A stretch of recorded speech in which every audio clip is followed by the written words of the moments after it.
Joice T വിയിലൂടെ ഞങ്ങളെ ശ്രദ്ധിക്കുന്ന എല്ലാവർക്കും യേശുക്രിസ്തുവിൻ്റെ നാമത്തിൽ ഞങ്ങളുടെ സ്നേഹവും വന്ദനവും അറിയിക്കുന്നു. എൻ്റെ പ്രിയപ്പെട്ട ദൈവമക്കളെ, നിങ്ങളെല്ലാവരും കർത്താവിൽ സന്തോഷമായിരിക്കുന്നു എന്ന് ഞാൻ വിശ്വസിക്കുന്നു. ഇന്ന് നമ്മോടൊപ്പം ജീവിതത്തിൻ്റെ അനുഭവത്തെ ഷെയർ ചെയ്യുന്നതിന് കടന്നു വന്നിരിക്കുന്നത് ഫ്ലാഗൻ എന്നൊരു ചെറുപ്പക്കാരനാണ്. കർത്താവ് വലിയൊരു മരണത്തിൻ്റെതായ അവസ്ഥകളിൽ നിന്ന് ആ പ്രിയ പൈതലിനെ വിടുവിച്ച അനുഭവമാണ് ഇന്ന് നമ്മോട് ഷെയർ ചെയ്യുവാനുള്ളത്. ആ ജീവിതാനുഭവത്തെ പങ്കുവയ്ക്കേണ്ടതിന് പ്രിയ പൈതലിനെ യേശുക്രിസ്തുവിന്റെ നാമത്തിൽ ജോയിസ് ടി വിയിലേക്ക് ഞങ്ങൾ ഹാർദവമായി സ്വാഗതം ചെയ്യുന്നു. ആമേൻ. Praise lord. ഫ്ലാഗനെ സന്തോഷമായിരിക്കുന്നുവോ? സന്തോഷമായിരിക്കുന്നു. കർത്താവ് സഹായിക്കട്ടെ. നമ്മുടെ കർത്താവ് ഇന്നും ജീവിക്കുന്ന ദൈവമാണെന്നുള്ളതിന്റെ ഒരു വലിയ സാക്ഷിയായിട്ട് കർത്താവ് നിർത്തിയിരിക്കുന്നല്ലോ. കർത്താവ് മരണത്തെ ജയിച്ച് ഉയർത്തെഴുന്നേറ്റ ദൈവമാണ്. അവനിൽ വിശ്വസിക്കുന്നവരെയും കർത്താവ് എന്തോ ചെയ്യുന്നു, അങ്ങനെ തന്നെ നടത്തുന്നു. ഓക്കെ, അത്ഭുതവാനായ ദൈവത്തിന്റെ അത്ഭുത പ്രവൃത്തി ഒരു പ്രാവശ്യം കൂടെ കേൾക്കുവാൻ കർത്താവ് സഹായിക്കുന്നതിനാൽ ഞാൻ ദൈവത്തെ സ്തുതിക്കുന്നു. ജീവിതത്തിന്റെ അനുഭവത്തെ ഷെയർ ചെയ്യുന്നതിന് മുന്നമേ തന്നെ നമുക്ക് ദൈവസന്നിധിയിൽ ഒന്ന് പ്രാർത്ഥിക്കാം. ഹല്ലേലൂയ. സ്തോത്രം സ്തോത്രം പരിശുദ്ധ കർത്താവേ, നന്ദി നിറഞ്ഞ ഹൃദയത്തോടെ ഞങ്ങളെ സ്തുതിക്കുന്നു, സ്തോത്രം ചെയ്യുന്നു. പ്രിയ സഹോദരമായി ദൈവസന്നിധിയിൽ അടുത്തു വരുവാൻ കർത്താവ് ഇടയാക്കിയ കൃപയ്ക്കായി സ്തോത്രം ചെയ്യുന്നു, സ്തുതിക്കുന്ന കർത്താവെ. അങ്ങ് നടത്തിയ വിധങ്ങളും പരിപാലിച്ച വിധങ്ങളും ഒക്കെ കേൾക്കുവാനും അങ്ങയെ മഹത്വപ്പെടുത്തുവാനും അങ്ങയുടെ നാമം ഉയരുവാനും കർത്താവ് സഹായിക്കണമേ. കേൾക്കുന്ന ജനത്തിന്റെ ജീവിതത്തിൽ ദൈവപ്രവൃത്തി ഒരു പ്രാവശ്യം കൂടെ മനസ്സിലാക്കുവാൻ കർത്താവ് സഹായിച്ചാട്ട് അങ്ങയുടെ കരങ്ങളിലേക്ക് ഏൽപ്പിക്കുന്നു, യേശുക്രിസ്തുവിന്റെ നാമത്തിൽ തന്നെ. ആമേൻ. ഹല്ലേലൂയ. സ്തോത്രം. ആമേൻ. Praise the lord. മോനെ, നീ സാക്ഷ്യത്തെ ഷെയർ ചെയ്താട്ട്. ഓക്കെ. എൻ്റെ പേര് ഫ്ലാഗോൺ എന്നാണ്. ഞാനിപ്പോൾ ജോയിൻ ചെയ്തിരിക്കുന്ന തിരുവനന്തപുരത്ത് നിന്നാണ്.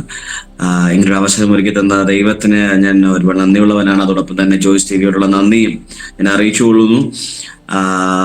ഞാൻ ജനിച്ചു വളർന്നതൊക്കെ ഒരു നാട്ടുപ്രദേശത്ത് തന്നെയാണ്. തിരുവനന്തപുരം ജില്ലയിൽ നെയ്യാറ്റിങ്കര എന്ന് പറയുന്ന താലൂക്കിൽ നാറാണി എന്ന പ്രദേശത്താണ് ജനിച്ചു വളർത്തപ്പെട്ടത്.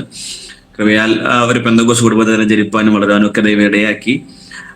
എൻ്റെ ജീവിതാനുഭവം ആരംഭിക്കുന്നത് എൻ്റെ ജനനത്തിന് മുമ്പാണ്. ഒരു ഓർഡറിൽ പറഞ്ഞു പോകാൻ ആഗ്രഹിക്കുന്നു.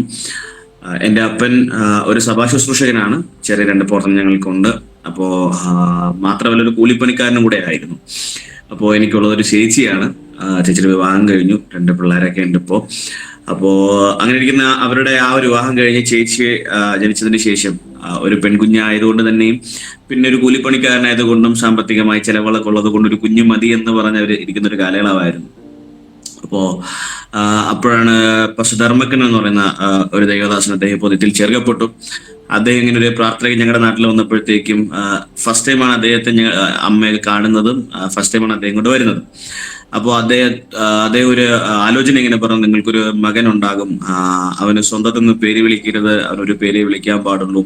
പിന്നെ എന്താണ് ദൈവം എന്നെ കുറിച്ച് ആഗ്രഹിക്കുന്ന മിനിസ്ട്രി, എന്റെ സ്വഭാവം എന്തായിരിക്കും എന്നൊക്കെ ഒരു വലിയൊരു പ്രവചനം പറഞ്ഞു. അപ്പോൾ അമ്മ ഇതുപോലെ പപ്പയോട് പറഞ്ഞു. ബട്ട് സ്റ്റിൽ 2 വർഷങ്ങൾക്ക് ശേഷം ഞാൻ ജനിച്ചു. അപ്പോ അങ്ങനെ ഏകദേശം 1 വയസ്സിന് ശേഷമാണ് എനിക്ക് പേര് തന്നെ ഇടുന്നത്. അതുകൊണ്ട് ഒറ്റ പേരേ ഉള്ളൂ, ഫ്ലാഗോൺ എന്നാണ്. അങ്ങനെ ദൈവം കൊടുത്ത ഒരു പേരും കൂടെയായിരുന്നു ഫ്ലാഗോൺ എന്ന പേര്. അങ്ങനെ ജീവിതം മുന്നിലേക്ക് വന്നു. സ്കൂളിങ്സ് ഒക്കെ ആയി. സ്കൂളിംഗ് ആയിരിക്കുന്ന സമയത്ത് ഏകദേശം 9ാം ക്ലാസ്സിൽ പഠിക്കുന്ന സമയം ഒരു നിരീശ്വരവാദ ചിന്തയിലേക്ക് പോകുവാനിടയായി. ഒറ്റ ചോദ്യം എനിക്കുണ്ടായിരുന്നു. പല ദേവദാസന്മാരോട് ചോദിച്ചു, പലരോട് ചോദിച്ചു, പലർക്കും മറുപടി വ്യക്തമായി തരാൻ കഴിഞ്ഞില്ല. അപ്പോൾ സ്വാഭാവികമായിട്ടും ഇതൊക്കെ എന്തോ മനുഷ്യനുണ്ടാക്കിയ മനുഷ്യനിർമ്മിതമായ എന്തോ കഥകളാണ്, കെട്ടുകഥകളാണെന്നുള്ള ധാരണയിൽ ഞാൻ മുന്നോട്ട് പോയി. എങ്കിലും ഏകദേശം 12ാം ക്ലാസ്സിലെത്തിയ സമയത്ത് ഒരു RSSകാരൻ്റെ ഒരു ചോദ്യമാണ് എന്നെ തിരിച്ച് വേദപുസ്തകത്തിലേക്ക് തിരിച്ചത്. അങ്ങനെ പതിയെ വേദപുസ്തകം വായിപ്പാനൊക്കെ ഇടയായി. 2018 ആണ്ടിലാണ് ശരിക്കും എൻ്റെ ജീവിതത്തിൽ ദൈവത്തിന്റെ കരം വെളിപ്പെടുന്നത്, എൻ്റെ ജീവിതത്തെ മാറ്റിമറിച്ച സംഭവം ഉണ്ടാകുന്നത്. പാരമ്പര്യം പറയാൻ പെന്തക്കോസ്തുകാരനൊക്കെ ആണെങ്കിലും യഥാർത്ഥ ഒരു അനുഭവം ഉണ്ടാകുന്നത് വരെ നമുക്ക് അതിൻ്റെ ഒരു രുചി മനസ്സിലാകത്തില്ല. അങ്ങനെ 2018 ഓഗസ്റ്റ് മാസം 1-ാം തീയതി ഞാൻ എൻ്റെ ക്ലാസ്സിലേക്ക് പോകുന്ന സമയം ഞാൻ ട്രിവാൻഡ്രത്ത് നിന്ന് ഫ്രാങ്ക്ഫിൻ ഇൻസ്റ്റിറ്റ്യൂട്ടിൽ aviation and hostess training diploma പഠിച്ചുകൊണ്ടിരിക്കുന്ന കാലയളവായിരുന്നു. അപ്പോൾ എനിക്ക് ഏകദേശം 10 ദിവസം കൂടെ മാത്രമേ ക്ലാസ് തീരാൻ ബാക്കിയുള്ളൂ. അപ്പൊ അങ്ങനെ ഞാൻ ക്ലാസ്സിലേക്ക് പോകുന്ന സമയം ഞങ്ങളുടെ വീട്ടിൽ നിന്ന് ഏകദേശം ഒരു 6 കിലോമീറ്റർ മാറി അമരവിള എന്ന് പറയുന്ന ഒരു ഹൈവേ ഉണ്ട്, സ്ഥലത്തൊരു ഹൈവേ. അപ്പൊ ഹൈവേയിലേക്ക് ഞാൻ കയറി കുറച്ചു മുന്നിലേക്ക് പോയതും എന്റെ മുന്നിൽ നിന്ന് ഒരു പെട്രോൾ കൊണ്ടുപോകുന്ന ഒരു ടാങ്കർ ലോറി പോകുന്നുണ്ടായിരുന്നു. അപ്പോൾ ഞാൻ ആ ജീവിതാനുഭവത്തിലേക്ക് പോകുന്നതിന് മുന്നേ ഞാൻ ഒന്ന് ചോദിക്കുകയാണ്, ഈ RSSകാരനായ വ്യക്തി ചോദിച്ച ചോദ്യം പറയാൻ പറ്റുന്നതാണോ? ചോദ്യം വളരെ നിസ്സാരമായിരുന്നു. ആ, ബൈബിളിന്റെ കാലം എന്ന് പറയുന്നത് ഏകദേശം AD 70 ശേഷമൊക്കെയാണ് ബൈബിൾ വരുന്നത്. അപ്പൊ എങ്ങനെയാണ് ക്രിസ്ത്യാനിറ്റി ഒരു പഴയ മതം എന്ന് പറയാൻ കഴിയുന്നതെന്ന് ചോദിച്ചു. അപ്പോ എന്റെ അന്നത്തെ ഒരു അറിവിൽ ഞാൻ മറുപടി പറഞ്ഞു, അതിന് തോറ പഴയ നിയമവും ഉണ്ട്, പക്ഷെ അത് യഹൂദന്മാരുടെ മതമല്ലേ എന്ന് ചോദിച്ചു. ചോദ്യത്തിന് ഉത്തരം വളരെ നിസ്സാരമാണ്, പക്ഷെ അന്നത്തെ കാലത്ത് എനിക്ക് മറുപടി കിട്ടിയില്ല. അപ്പൊ അതേ ചോദ്യം ഞാൻ പപ്പയോട് ചോദിച്ചു. പപ്പ കുറച്ച് കാര്യം പറഞ്ഞു, പിന്നെ റെഫർ ചെയ്തു. അപ്പോഴാണ് ഒരു കാര്യം വ്യക്തമായിട്ട് എനിക്ക് മനസ്സിലായത്, ക്രിസ്ത്യാനിറ്റി ഒരു മതമല്ല, അതൊരു മാർഗമാണ്. മാർഗം ഉണ്ടായത് AD 70 അതിന് മുന്നമേ തന്നെ, ലോക സ്ഥാപനത്തിന് മുമ്പേ തന്നെ ആ മാർഗമുണ്ട് എന്ന് എനിക്ക് മനസ്സിലായി. അന്ന് വ്യക്തമായി അദ്ദേഹത്തോട് മറുപടി പറയാൻ കഴിഞ്ഞില്ല, പക്ഷെ എനിക്ക് ആ മറുപടി കണ്ടെത്തുവാൻ ദൈവം ഇടയാക്കി. അപ്പോ അങ്ങനെ ഞാൻ ക്ലാസ്സിലേക്ക് പോകുന്ന വഴി എൻ്റെ വാഹനത്തിന്റെ മുന്നിൽ നിന്ന് ഒരു ടാങ്കർ ലോറി പോകുന്നുണ്ടായിരുന്നു, പെട്രോൾ കൊണ്ടുപോകുന്ന ഒരു ടാങ്കർ ലോറി. അപ്പോ ഈ ലോറി ഓവർടേക്ക് ചെയ്യേണ്ടതിന് ഞാൻ എൻ്റെ വാഹനത്തിൽ മുന്നിലേക്ക് കയറി. പെട്ടെന്ന് ഈ ലോറി വലത്തേക്ക് വണ്ടി നീക്കി. അപ്പോൾ എൻ്റെ ബൈക്കുമായി തട്ടി ഞാൻ നിലത്ത് വീണു. വീഴ്ച ഭയാനകമൊന്നും ആയിരുന്നില്ല, പക്ഷേ എൻ്റെ കയ്യിൽ ജസ്റ്റ് ചെറുതായിട്ടൊരു തൊലി പോയി, അത്രേ ഉള്ളൂ. പെട്ടെന്ന് ഞാൻ കണ്ണു തുറന്ന് നോക്കിയപ്പോൾ എനിക്ക് ഇരുട്ടാണ്, പക്ഷെ എങ്കിലും എൻ്റെ എതിർവശത്ത് കെട്ടിടങ്ങൾ കാണാം. ഞാൻ പെട്ടെന്ന് വലത്തേക്ക് നോക്കി. അപ്പോൾ ഒരുമിച്ചിരിക്കുന്ന 2 ചക്രങ്ങൾ, ലോറിയുടെ പിന്നിലത്തെ വലത്തെ സൈഡിലുള്ള 2 വീലുകൾ എൻ്റെ എലിക്കൂടിലൂടെ, വലത്തെ സൈഡിൽ എലിക്കൂടിലൂടെ കയറി എൻ്റെ ഇടത്തെ തൊടയിലടിച്ച് ഇങ്ങനെ ഇറങ്ങി വണ്ടി ഒതുക്കുന്നത് ഞാൻ കണ്ടു. ഇതൊക്കെ വളരെ നിസ്സാര സെക്കൻഡുകൾ കൊണ്ട് സംഭവിക്കുന്നതാണ്. ഹെൽമെറ്റ് ഉണ്ടായിരുന്നത് കൊണ്ട് തന്നെയും ആകപ്പാടെ നല്ല ഇരുട്ടായി, എൻ്റെ കാലുകൾ കറങ്ങി തിരിഞ്ഞു വരുന്നത് ഞാൻ കണ്ടു. പക്ഷേ പെട്ടെന്ന് എൻ്റെ കാഴ്ച മങ്ങി. അപ്പോൾ ഫോട്ടോസും വീഡിയോസും കണ്ടുകൊണ്ട് ലോറി കയറി 2 കഷ്ണമാകും. അപ്പൊ ഞാനും വിചാരിച്ചു 2 കഷ്ണമായിട്ടുണ്ടാകാമെന്ന് കരുതി റോഡിലൊക്കെ തപ്പി നോക്കി. അപ്പോൾ ചോരയുണ്ടോ തപ്പി നോക്കിയപ്പോൾ എൻ്റെ കയ്യിൽ റൈഡിംഗ് ഗ്ലൗസ് ഉണ്ടായിരുന്നത് കൊണ്ട് എനിക്കതൊന്നും അറിയാൻ കഴിഞ്ഞില്ല. പെട്ടെന്ന് എൻ്റെ ശരീരത്തിൽ ആകപ്പാടെ ചൂട് കയറി, എൻ്റെ വയറിന് താഴോട്ട് എനിക്കൊന്നും അറിയാൻ കഴിഞ്ഞില്ല, ആകപ്പാടെ മരവിച്ച അവസ്ഥ. അപ്പൊ പെട്ടെന്ന് അവിടെ ജോലിക്ക് പോകാനും ചായ കുടിക്കാനും ഒക്കെ വന്നിരുന്ന 1-2 ആളുകൾ ഓടി വന്നു. എന്നെ പെട്ടെന്ന് എടുത്തു ആശുപത്രിയിലേക്ക് കൊണ്ടുപോയി. അപ്പോഴത്തേക്ക് എനിക്ക് മനസ്സിലായി ഞാൻ ഒറ്റ കഷ്ണമാണ്. എൻ്റെ ബോധം പറയുന്നതിന് മുമ്പ് ഞാൻ എൻ്റെ പപ്പയുടെ മൊബൈൽ നമ്പർ ഞാൻ പറഞ്ഞു കൊടുത്തു. ഞാൻ പറഞ്ഞു, ലേവീസ് എയർ ഹോസ്റ്റലിലാണ് ഞാൻ പഠിച്ചത്. അപ്പോൾ ഒരുപാട് എമർജൻസീസ് ഞങ്ങൾ പഠിക്കും. അങ്ങനെ പെട്ടെന്ന് എൻ്റെ പപ്പയുടെ നമ്പർ പറഞ്ഞു കൊടുത്തു. എനിക്ക് ബോധം വരുമ്പോഴൊക്കെ ഞാൻ അലറി കരയുന്നുണ്ട്. പപ്പയെ ഏതെങ്കിലും ആശുപത്രിയിലെത്തി. പെട്ടെന്ന് എക്സ്റേ എടുക്കാൻ വേണ്ടി കൊണ്ടുപോയി. അവിടെ ഇലക്ട്രിസിറ്റി ഇല്ലാത്തത് കൊണ്ട് തന്നെ അല്പം ഒന്ന് ലാഗായി. അപ്പോ ഡോക്ടേഴ്സ് പറഞ്ഞു, അവൻ വേദന വരുമ്പോൾ ഇങ്ങനെ നിലവിളിക്കുന്നു, പുറമെ മുറിവൊന്നും കാണാനില്ല, അപ്പൊ അകമേ എന്തോ പ്രശ്നം പറ്റിയിട്ടുണ്ട്, നിങ്ങൾ ട്രിവാൻഡ്രത്തെ കൊണ്ടുപോകുന്നതായിരിക്കും നല്ലതെന്ന് പറഞ്ഞു. പെട്ടെന്ന് തന്നെ ട്രിവാൻഡ്രത്തേക്ക് കൊണ്ടുവന്നു. അങ്ങനെ കാഷ്വാലിറ്റിയിൽ കയറ്റി എൻ്റെ ഡ്രസ്സൊക്കെ ഇങ്ങനെ റിമൂവ് ചെയ്തു. പെട്ടെന്ന് തന്നെ ഏകദേശം 18ാം വാർഡിലേക്ക് എന്നെ മാറ്റി. അവിടെ ഡോക്ടർ ഉണ്ടെന്ന് പറഞ്ഞ് ഡോക്ടർ അടുക്കൽ കൊണ്ടുപോയി. ഡോക്ടേഴ്സ് ICU ബുക്ക് ചെയ്തു. ഓർത്തോ ICU എന്നെ അഡ്മിറ്റ് ചെയ്തു. ഏകദേശം 4-5 ദിവസത്തോളം എനിക്ക് ഓർമ്മയില്ലാതെ ഞാൻ ഐസിനകത്ത് കിടക്കുമായിരുന്നു. ഓർമ്മ വന്നപ്പോൾ എൻ്റെ ശരീരം ആകപ്പാടെ മരവിച്ച അവസ്ഥയാണ്, ഒന്നും അറിയാൻ കഴിയുന്നില്ല. കയ്യിൽ ലേശം തൊലി പോയിട്ടുണ്ട്, ഇത് മാത്രമേ എനിക്ക് മനസ്സിലാവുന്നുള്ളൂ.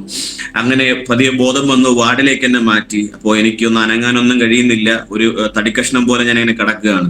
അപ്പൊ എന്നെ ഒന്ന് ചരിക്കണമെങ്കിൽ, ക്ലീൻ ചെയ്യണമെങ്കിൽ, ഒന്ന് വാഷ്റൂമിൽ പോകണമെങ്കിൽ ഒക്കെ ബെഡിൽ തന്നെയാണ്. അപ്പൊ അങ്ങനത്തെ ഒരു അവസ്ഥയിൽ ഞാൻ കിടന്നു.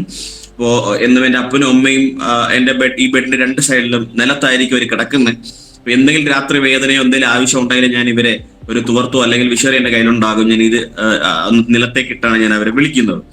അപ്പൊ അങ്ങനെ ദിവസങ്ങൾ നീണ്ടുപോയി. ഏകദേശം ആക്സിഡന്റ് 12ാമത്തെ ദിവസം തുടർമാനമായ 5 ദിവസമായിട്ട് കോൺസ്റ്റിപ്പേഷൻ ആയിരുന്നു. അപ്പം 12ാമത്തെ ദിവസം ഞാൻ എൻ്റെ ഒരു സുഹൃത്തിനോട്, ഒരു പാസ്റ്റർ മകനാണ്, പാറശാലയുടെ പാസ്റ്റർ മകനാണ് സ്റ്റുവർട്ട്, അദ്ദേഹത്തോട് ഞാൻ വിളിച്ചു പറഞ്ഞു, എനിക്ക് തീരെ വയ്യ, എനിക്ക് ഇന്ന് ഈ ഹോസ്പിറ്റലിലേക്ക് ഒന്ന് വരുമ്പോൾ എന്തെങ്കിലും സോഫ്റ്റ് ഡ്രിങ്ക് വാങ്ങിയിട്ട് വരണം എന്ന് പറഞ്ഞു.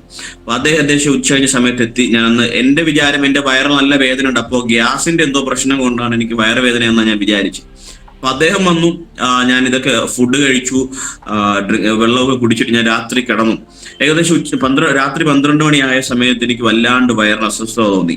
എന്തോ എനിക്ക് പുറത്ത് പോകണം, എന്നെ റിലീവ് ചെയ്യണം എന്നൊരു ഫീലിംഗ് തോന്നി. ഞാൻ അപ്പൊ പെട്ടെന്ന് അപ്പനും അമ്മയും വിളിച്ചു. അവർ വന്നു, എന്നെ ചരിക്കാൻ പറഞ്ഞു. ചരിച്ചു. പക്ഷെ എനിക്ക് അസഹ്യമായ വേദന ഉണ്ടായി. ഞാൻ പെട്ടെന്ന് പറഞ്ഞു, എനിക്ക് വയ്യ, വേദനയ്ക്ക് എന്നെ തിരിച്ച് കിടത്താൻ പറഞ്ഞു. അവരെന്നെ തിരിച്ച് കിടത്തി. കുറച്ച് കഴിഞ്ഞ് ഏകദേശം 5 മിനിറ്റ് കഴിയുമ്പോൾ തന്നെ വീണ്ടും അതേ സെൻസേഷൻ ഉണ്ടായി. ഞാൻ അപ്പോഴത്തേക്കും പറഞ്ഞു, എനിക്ക് വീണ്ടും വല്ലാണ്ട് തോന്നുന്നു, ചരിക്കാൻ പറഞ്ഞു. അപ്പോൾ അവർ വീണ്ടും എന്നെ ചരിച്ചു. അപ്പോൾ എൻ്റെ ശരീരത്തിൽ നിന്ന് എന്തോ പുറത്തു പോയതായിട്ട് എനിക്ക് അനുഭവപ്പെട്ടു. വല്ലാത്ത ദുർഗന്ധമായിരുന്നു. പിറ്റേന്ന് രാവിലെ ആയപ്പോൾ ഡോക്ടർ റൗണ്ട്സിന് വരുമായിരുന്നു. അപ്പോൾ അമ്മ പറഞ്ഞു ഡോക്ടറെ ഒന്ന് നോക്കണം എന്ന് പറഞ്ഞു. കാരണം ഞങ്ങളുടെ S3 എന്ന യൂണിറ്റിലാണ് എന്നെ അഡ്മിറ്റ് ചെയ്തത്. അപ്പോൾ S3 യൂണിറ്റിലുള്ള ഡോക്ടർ ആണെങ്കിലും എന്നെ ചികിത്സിക്കുന്ന ടീമിൽ അദ്ദേഹം അന്ന് വന്നിട്ടില്ല ഇതുവരെ. പക്ഷെ ഞങ്ങളുടെ ടീമിൽ വെച്ച് ഞങ്ങൾ കണ്ടിട്ടുണ്ട്. അപ്പോൾ അമ്മ പെട്ടെന്ന് ആ ഡോക്ടറെ വിളിച്ചു. ഡോക്ടർ വന്നു, എന്നെ ചരിച്ചു, എൻ്റെ പുറകുവശം ചെക്ക് ചെയ്യാൻ തുടങ്ങി. അപ്പോൾ സംഭവിച്ചത് ഇങ്ങനെയാണ്, തലേന്ന് രാത്രി എന്തോ പുറത്തു പോയതുപോലെ എനിക്ക് ഫീൽ ചെയ്ത് എൻ്റെ നമ്മ ഇരിക്കാൻ സഹായിക്കുന്ന ഒരു എല്ലുണ്ട്, കോക്സിക്സ് എന്ന് പറയും, ഒരു വളഞ്ഞൊരെല്ല്, ടെയിൽ ബോൺ എന്നൊക്കെ പറയും. ആ അസ്ഥി മുതൽ നട്ടലിന്റെ അവസാനത്തെ എല്ല് അത് മുതൽ റക്റ്റം വരെയുള്ള മാംസം കീറിപ്പോയി. ഡോക്ടറിന്റെ കൈ ഏകദേശം ഇത്രയും അകത്ത് കയറുന്ന ഒരു ദ്വാരം അവിടെ ഉണ്ടായി. സംഭവം ഈ തൊടയിൽ ഈ ലോറി കയറിയപ്പോ മസിലൊക്കെ ഉടഞ്ഞ് ചോര പൊളിഞ്ഞു പോയി. മസിൽ പൊളിഞ്ഞ് ഇങ്ങനെ ചോരയൊക്കെ ഒലിക്കുന്നുണ്ടായിരുന്നു. അത് പുറത്ത്, ശരീരത്തിന് പുറത്ത് പോകുന്നില്ല. അപ്പൊ ഡോക്ടേഴ്സ് പറഞ്ഞു ഇത് ഒന്ന് സോളിഡ് ആയി കഴിഞ്ഞാൽ നമുക്ക് കീറിയെടുക്കാം.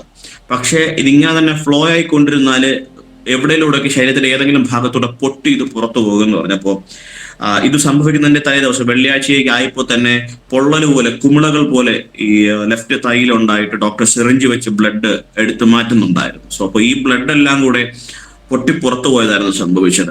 പിറ്റേന്ന് ഞായറാഴ്ച രാവിലെ, ഞാൻ പറഞ്ഞ അപ്പർ പാസ്റ്ററാണ്, അപ്പോൾ രാവിലെ 4 മണിയായപ്പോൾ തന്നെ എന്നെ ക്ലീനൊക്കെ ചെയ്തു, മരുന്നൊക്കെ വാങ്ങി തന്നിട്ട് ചർച്ചിലേക്ക് പോകാനുള്ള എല്ലാ കാര്യങ്ങളും അപ്പം റെഡിയാക്കി. അപ്പൊ അപ്പനോട് ഞാൻ പറഞ്ഞു, അപ്പൊ എനിക്ക് തീരെ വയ്യ, കൂടെ നിൽക്കണം എന്ന് പറഞ്ഞു. അപ്പന് എന്തോ മനസ്സില്ലാ മനസ്സോടെ വേറൊരു ദേവദാസനെ സഭയിൽ വിളിച്ച് റെഡിയാക്കിയിട്ട് അപ്പം കൂടെ നിന്നു. 10 മണിയായപ്പോൾ വീണ്ടും അപ്പനെ മരുന്ന് വാങ്ങാൻ വേണ്ടി പറഞ്ഞയച്ചു. എന്റെ ബോധം പതിയെ മറഞ്ഞു. അപ്പോൾ കുറെ ശബ്ദങ്ങൾ മാത്രം എനിക്ക് കേൾക്കാം. അപ്പോൾ ബാക്കി അമ്മ പറഞ്ഞു തന്നതാണ്. അപ്പോൾ ഡോക്ടേഴ്സ് റൗണ്ട്സിന് വന്നപ്പോഴത്തേക്കും ഞാൻ അബോധാവസ്ഥയിലാണ്. ആകപ്പാടെ എൻ്റെ അവസ്ഥ ശോകമായി. ഡോക്ടേഴ്സ് വീണ്ടും ICU ബുക്ക് ചെയ്ത് ICUലേക്ക് കയറ്റി. പിറ്റേന്ന് തിങ്കളാഴ്ച ഉച്ചയായപ്പോൾ ജീവിതത്തിൽ മരണത്തെ അറിയാൻ ദൈവം എന്നെ ഇടയാക്കി. 4 പ്രാവശ്യം ഡോക്ടേഴ്സ് മാറി മാറി പറഞ്ഞു ഇന്നത്തെ രാത്രി ഞാൻ ജീവനോടെ താണ്ടുകയില്ല. അതിൽ 1 പ്രാവശ്യം മരണത്തെ ശരിക്കും അറിവാനും ദൈവം എന്നെ ഇടയാക്കി. അങ്ങനെ ആ ഒരു സമയം കഴിഞ്ഞ് തിങ്കളാഴ്ച ഏകദേശം ഉച്ചയായ സമയത്താണ് ഞാൻ വാർഡിലൊക്കെ വന്നിട്ടാണ് ഞാൻ ഇങ്ങനെയൊക്കെ സംഭവിച്ചു എന്ന് അപ്പനോട് പറയുന്നതും. അപ്പം പറഞ്ഞൊരു കാര്യമുണ്ട്, ഏകദേശം ആ സമയം ആയപ്പോഴാണ് അപ്പനെ അമ്മയെ ICUനകത്ത് കയറ്റി. അപ്പം ഫുഡ് ചോദിച്ചാൽ ഫുഡ് കൊടുക്കാൻ പറഞ്ഞു, വെള്ളം ചോദിച്ചാൽ വെള്ളം കൊടുക്കാൻ പറഞ്ഞു. അപ്പൊ ICUനകത്ത് ആ ഒരു അവസ്ഥ വരുന്നത് മരണത്തിലെത്തുന്ന സമയത്താണ്. അപ്പോ ഒരു ദൈവദാസന്റെ, കടമ്പനാടുള്ള ബേബി കടമ്പനാട് എന്ന് പറഞ്ഞൊരു ദൈവദാസന്റെ ഒരു സാക്ഷി ഇങ്ങനെ കേട്ടിട്ടുണ്ട്. അദ്ദേഹത്തിന്റെ മകൾക്ക് ഒരു ആക്സിഡന്റ് ഉണ്ടായ സമയത്ത് മകളുടെ ഭർത്താവിനാണ് ഒരു അസുഖം ഉണ്ടായി ICUയിൽ കിടക്കുന്ന സമയത്ത് അവർ ഈ ഡ്രിപ്പിന്റെ കേബിളിലൊക്കെ ഇങ്ങനെ പിടിച്ച് പ്രാർത്ഥിക്കുന്ന ഒരു സാക്ഷ്യം അപ്പം കേട്ടിട്ടുണ്ടായിരുന്നു. അപ്പോൾ അതേപോലെ ഡോക്ടേഴ്സ് കാണാതെ, ഞാൻ ഇൻഫെക്ഷൻ പേഷ്യന്റും കൂടെ, ഡോക്ടേഴ്സ് ഒന്നും പെട്ടെന്ന് കാണാതെ പതിയെ ഇതിലൊക്കെ പിടിച്ച് അപ്പം പ്രാർത്ഥിക്കുന്നുണ്ടായിരുന്നു. അന്ന് വൈകിട്ട് ഞാൻ ജീവനിലേക്ക് തിരിച്ചു വന്നു. അന്ന് വൈകിട്ട് എനിക്ക് ഒരു എമർജൻസി സർജറി ചെയ്തു. സർജറി എൻ്റെ വയറിന്റെ ഇടത് ഭാഗം മുതൽ ഇടത് മുട്ടു വരെയുള്ള തൊലിയും മാംസവും ഒക്കെ റിമൂവ് ചെയ്ത് കളഞ്ഞു. അപ്പോ ഈ ഒരു വലിയൊരു ഏരിയ തന്നെ അതിലുണ്ടായിരുന്നു. ബാക്കി ഭാഗത്തൊക്കെ ഡോക്ടേഴ്സിന്റെ കൈ കയറുന്ന രീതിയിൽ അത് മാംസം ഇങ്ങനെ തുറന്നിട്ടിരുന്നു. അതോടൊപ്പം തന്നെ വയറിന്റെ വലതുഭാഗം തുറന്ന് വൻകുടൽ കട്ട് ചെയ്ത് കുറച്ച് പുറത്തു വെച്ചിരുന്നു. അതിനെ കൊളോസ്റ്റമി എന്ന് പറയാറുണ്ട്, ഇല്ലുസ്റ്റോമി എന്നോ ഒക്കെ നമുക്ക് കിട്ടും, സ്ട്രോമി എന്നൊക്കെ അതിനെ പറയാറുണ്ട്. സോ അപ്പോൾ 1.5 വർഷം എൻ്റെ വേസ്റ്റ് ഞാനൊരു ബാഗിൽ എൻ്റെ വയറിനെ പുറത്ത് ചുമന്നുകൊണ്ട് നടക്കേണ്ടി വന്നു. അങ്ങനെ എന്നെ സർജിക്കൽ ഞാൻ 4 ദിവസം വെന്റിലേറ്ററിലായിരുന്നു. അത് കഴിഞ്ഞ് ഓർമ്മ വന്നപ്പോഴത്തേക്ക് ഞാൻ സർജിക്കൽ ICUവിലാണ്. അപ്പോൾ 2ാമത്തെ ദിവസം ബോധം വന്ന് 2ാമത്തെ ദിവസം എൻ്റെ വൂണ്ട് ക്ലീൻ ചെയ്യാൻ വേണ്ടി ഡോക്ടേഴ്സ് വന്നു. അപ്പോൾ നല്ല പെയിനാണ്. ഒരു പാഡൊക്കെ ഓപ്പൺ ചെയ്ത് ഞാൻ ബോധത്തിലാണ്. പെയിൻ നന്നായിട്ട് വന്നപ്പോൾ ഞാൻ അലറിക്കരഞ്ഞു. അപ്പോൾ ഡോക്ടർ പറഞ്ഞു, നീ മിണ്ടാതെ കിടന്ന കാല് ക്ലീൻ ചെയ്യാൻ പറ്റും, ഇല്ലേല് നിന്റെ കാലും കൂടെ മുറിച്ച് കളയണം എന്ന് പറഞ്ഞു. അപ്പൊ മനസ്സിനകത്ത് കർത്താവ്, ഈ വേദന തന്നെ സഹിക്കാൻ കഴിയുന്നില്ല, പിന്നെ എങ്ങനെയാണ് ഞാൻ കാല് പോയാൽ കിടക്കുന്നതെന്ന് മനസ്സുകൊണ്ട് വിചാരിച്ചു. പക്ഷെ നല്ല വേദന ഒന്നും സഹിക്കാൻ കഴിഞ്ഞില്ല. അന്ന് ക്ലീനിങ് നടന്നില്ല. എന്നെ 2 ദിവസം കഴിഞ്ഞപ്പോഴത്തേക്ക് ഇൻഫെക്ഷൻ കൂടി. 3ാമത്തെ പ്രാവശ്യം അപ്പനോട് പറഞ്ഞു, ഇൻഫെക്ഷൻ ഹാർട്ടും ബ്രെയിനും മാത്രമേ ബാക്കിയുള്ളൂ, ബാക്കി ബോഡി ഫുള്ളും ഇൻഫെക്ഷൻ ആയി കഴിഞ്ഞു, നമുക്ക് CCUലേക്ക് മാറ്റണം, നിങ്ങൾക്ക് എന്തെങ്കിലും ചെയ്യണമെങ്കിൽ ചെയ്യാം എന്ന് പറഞ്ഞു, അല്ലെങ്കിൽ ഇന്നത്തെ രാത്രി മിക്കവാറും താണ്ടാൻ സാധ്യതയില്ലെന്ന് പറഞ്ഞു. അങ്ങനെ എന്നെ CCUലേക്ക് മാറ്റി. ബോഡി ഫുള്ളും ഇൻഫെക്ഷനായി. എൻ്റെ അപ്പനാണ് എമർജൻസി സർജറി കഴിഞ്ഞ് എന്നെ പുറത്തേക്ക് കൊണ്ടുവരുമ്പോഴത്തേക്കും എൻ്റെ കാല് ഫുള്ളും പാഡ് വെച്ച് മറച്ചിട്ടില്ലായിരുന്നു. അപ്പോൾ ഈ വൂണ്ട് അപ്പം കണ്ടു. പറഞ്ഞെങ്ങനെയാണ് 1/1 സ്ക്വയർ പീസസ് പോലെ യെല്ലോയിഷ് കളറിലായിരുന്നു മാംസം ഉണ്ടായിരുന്നു, ഇങ്ങനെ വിടർന്നിരിക്കുമായിരുന്നു. അങ്ങനെ എന്നെ CCUലേക്ക് കയറ്റി. കുറച്ച് ദിവസം എനിക്ക് ശരിക്കും ബോധമില്ല. അപ്പൊ ബോധം വന്ന ഒരു ദിവസം ഡോക്ടേഴ്സ് റൗണ്ട്സിന് വന്നപ്പോഴത്തേക്ക് ഡോക്ടേഴ്സ് ഇങ്ങനെ മെയിൻ ഡോക്ടർ വിശ്വനാഥൻ അവർ ചോദിച്ചു, മദ്യപിക്കുമോ എന്ന് ചോദിച്ചു. എക്സ്ക്യൂസ് മീ, സോറി, മദ്യപിക്കുമോ എന്ന് ചോദിച്ചു. ഞാൻ പറഞ്ഞില്ല. അന്ന് എനിക്ക് 20 വയസ്സ് പ്രായം. 20 വയസ്സ് തികച്ച് 11ാമത്തെ ദിവസമാണ് എനിക്ക് ആക്സിഡന്റ് സംഭവിക്കുന്നത്. അപ്പോ ഡോക്ടർ ചോദിച്ചു മദ്യപിക്കുമോ? ഞാൻ പറഞ്ഞില്ല. മയക്കുമരുന്ന് ഇല്ല. ഹെൽമെറ്റ് ഉണ്ടായിരുന്നു, ഉണ്ട്. അപ്പൊ അദ്ദേഹം ചോദിച്ചു മദ്യപിക്കില്ല, മയക്കുമരുന്ന് ഉപയോഗിക്കില്ല, എന്തുകൊണ്ട്, വൈ എന്നൊരു ക്വസ്റ്റ്യൻ ചോദിച്ചു. പെട്ടെന്ന് എനിക്ക് മറുപടി ഇല്ല. ഇത് ചോദിക്കുന്നതിന്റെ ആശയം എനിക്ക് മനസ്സിലായില്ല. പക്ഷെ വേഗത്തിൽ എന്റെ നാവിലൊരു മറുപടി വന്നു. ഞാൻ പറഞ്ഞു ഇങ്ങനെയാണ്, ഞാൻ പെന്തക്കോസുകാരനാണ്. ഞാൻ ഒരു കാര്യം കയറി പറയട്ടെ. ഒരുപക്ഷെ പെന്തക്കോസ് എന്ന് പറയുമ്പോഴത്തേക്ക് പലർക്ക് മതമായിട്ടും ആ ഭരണമിടാത്തവരായിട്ടൊക്കെ തോന്നും. ബട്ട് ശരിയാണ്, പെന്തക്കോസിന്റെ യഥാർത്ഥ അർത്ഥം പെന്തക്കോസ് നാളിലെ അനുഭവമുള്ളവരെയാണ് പെന്തക്കോസ് എന്ന് വിളിക്കുന്നത്. പക്ഷെ എങ്കിലും ഭൗതികമായി ഞാൻ മനസ്സിലാക്കുന്ന ഒരു അർത്ഥമുണ്ട്. ഞാൻ ഏകദേശം 5ാം ക്ലാസ് 6ാം ക്ലാസ് പഠിക്കുന്ന സമയം ഒരു പുതിയൊരു പ്രവർത്തനം ഞങ്ങൾ ഇങ്ങനെ ആരംഭിക്കാൻ ഇടയായി. കീഴാറൂരിനടുത്താണ് ആ ഒരു സ്ഥലം. അപ്പോ പതിയെ കുറച്ചുപേരൊക്കെ രക്ഷിക്കപ്പെട്ടു വന്നു. ഇങ്ങനെ ദൈവത്തെ ആരാധിക്കാൻ തുടങ്ങിയ സമയത്ത് കുറച്ച് സാമൂഹ്യ വിരുദ്ധർ ഞങ്ങളുടെ സഭയിലേക്ക് കയറി വന്നു. അന്ന് മറ്റൊരു ദേവദാസനും ഉണ്ടായിരുന്നു. ഏകദേശം ആരാധന തീരാൻ അവസാനത്തെ മെസ്സേജിന്റെ സമയം. അപ്പോ ഇവര് കയറി വന്നു, ചെരുപ്പൊക്കെ ഇട്ട് സഭയ്ക്കകത്ത് കയറി വന്നു. ഭയങ്കരമായിട്ട് തെറിയൊക്കെ പറഞ്ഞിട്ട് ആരാധന നിർത്താനൊക്കെ പറഞ്ഞു. ദേവദാസൻ ഒരു വാക്ക് പ്രാർത്ഥിച്ചു, ആരാധന നിർത്തി. ഈ പ്രാർത്ഥിച്ച് തീരുന്ന സമയത്ത് സഭയ്ക്കകത്ത് കിടന്ന 2 ചെയർ എടുത്തുകൊണ്ട് ഒരെണ്ണം ഒരു തെങ്ങുണ്ടായിരുന്നു, അതിലടിച്ചു പൊട്ടിച്ചു. 2ാമത്തെ ചെയർ ആണുങ്ങളുടെ ഭാഗത്ത്, അന്ന് ഞാൻ മാത്രമേ ഉള്ളൂ ആണുങ്ങളുടെ ഭാഗത്ത്. പപ്പയും ദേവദാസനും ഫ്രണ്ടിലാണ് ഇരിക്കുന്നത്. ഞാനിരിക്കുന്ന സൈഡിൽ ബാക്കിലുള്ള വിൻഡോ തല്ലി പൊട്ടിച്ചു. അപ്പോൾ ഇതിന്റെ ഗ്ലാസ് ഒക്കെ വന്ന് വീണു. അതുപോലെ തന്നെ പല ദിവസങ്ങളിൽ ഞങ്ങളുടെ ബൈക്കിന്റെ പെട്രോളൊക്കെ ഇവരെടുത്ത് കളയും. അപ്പൊ ഞങ്ങൾ ബൈക്കിനടുത്ത് വരുമ്പോൾ പെട്രോളിന്റെ സ്മെല്ലുണ്ട്. പക്ഷെ എങ്കിലും പെട്രോൾ ബങ്ക് വരെ ഏകദേശം ഒരു 6-7 കിലോമീറ്റർ കഴിയണം പെട്രോൾ ബങ്കിൽ വരാനായിട്ട്. അവിടെ എത്തുന്നത് വരെ വാഹനം വരും. വന്ന് നോക്കുമ്പോൾ നന്നായിട്ട് ഉണങ്ങിയിട്ടുണ്ടാകും പെട്രോൾ ടാങ്ക്. പക്ഷെ ദൈവം കൊണ്ടെത്തി. അങ്ങനെ ഞങ്ങളെ കൊല്ലണം, തല്ലണം എന്നൊക്കെ പറഞ്ഞ് ഒരുപാട് പ്രശ്നങ്ങൾ ഉണ്ടായി. ഒരു ദിവസം ഞങ്ങളുടെ സഹോദരിമാരുടെ പ്രാർത്ഥനയ്ക്ക് അമ്മ പോകാൻ തയ്യാറാണ്. ഞങ്ങളുടെ ഇവിടെ നിന്ന് ഏകദേശം 10-20 കിലോമീറ്റർ ഉണ്ട്. അപ്പോൾ അന്ന് പോകേണ്ട വീട്ടിൽ ആന്റി വിളിച്ചു പറഞ്ഞു, സിസ്റ്റർ ഇന്ന് നിങ്ങൾ സാധാരണ വരുന്ന ബസ്സിൽ വരരുത്, മറ്റൊരു ബസ്സിൽ വരാൻ പറഞ്ഞു.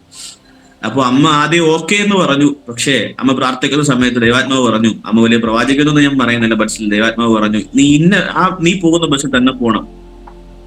ഓക്കെ അമ്മ ഇങ്ങനെ തീരുമാനിച്ചു. രാത്രി അമ്മ സ്വപ്നം കണ്ടു. 3 ചെറുപ്പക്കാർ അമ്മ പോയി ഇറങ്ങുന്ന ബസ് സ്റ്റോപ്പിന്റെ ഒരു നിൽപ്പുണ്ട്. അമ്മ ഉപദ്രവിക്കുന്നതായിട്ട് അമ്മ സ്വപ്നം കണ്ടു.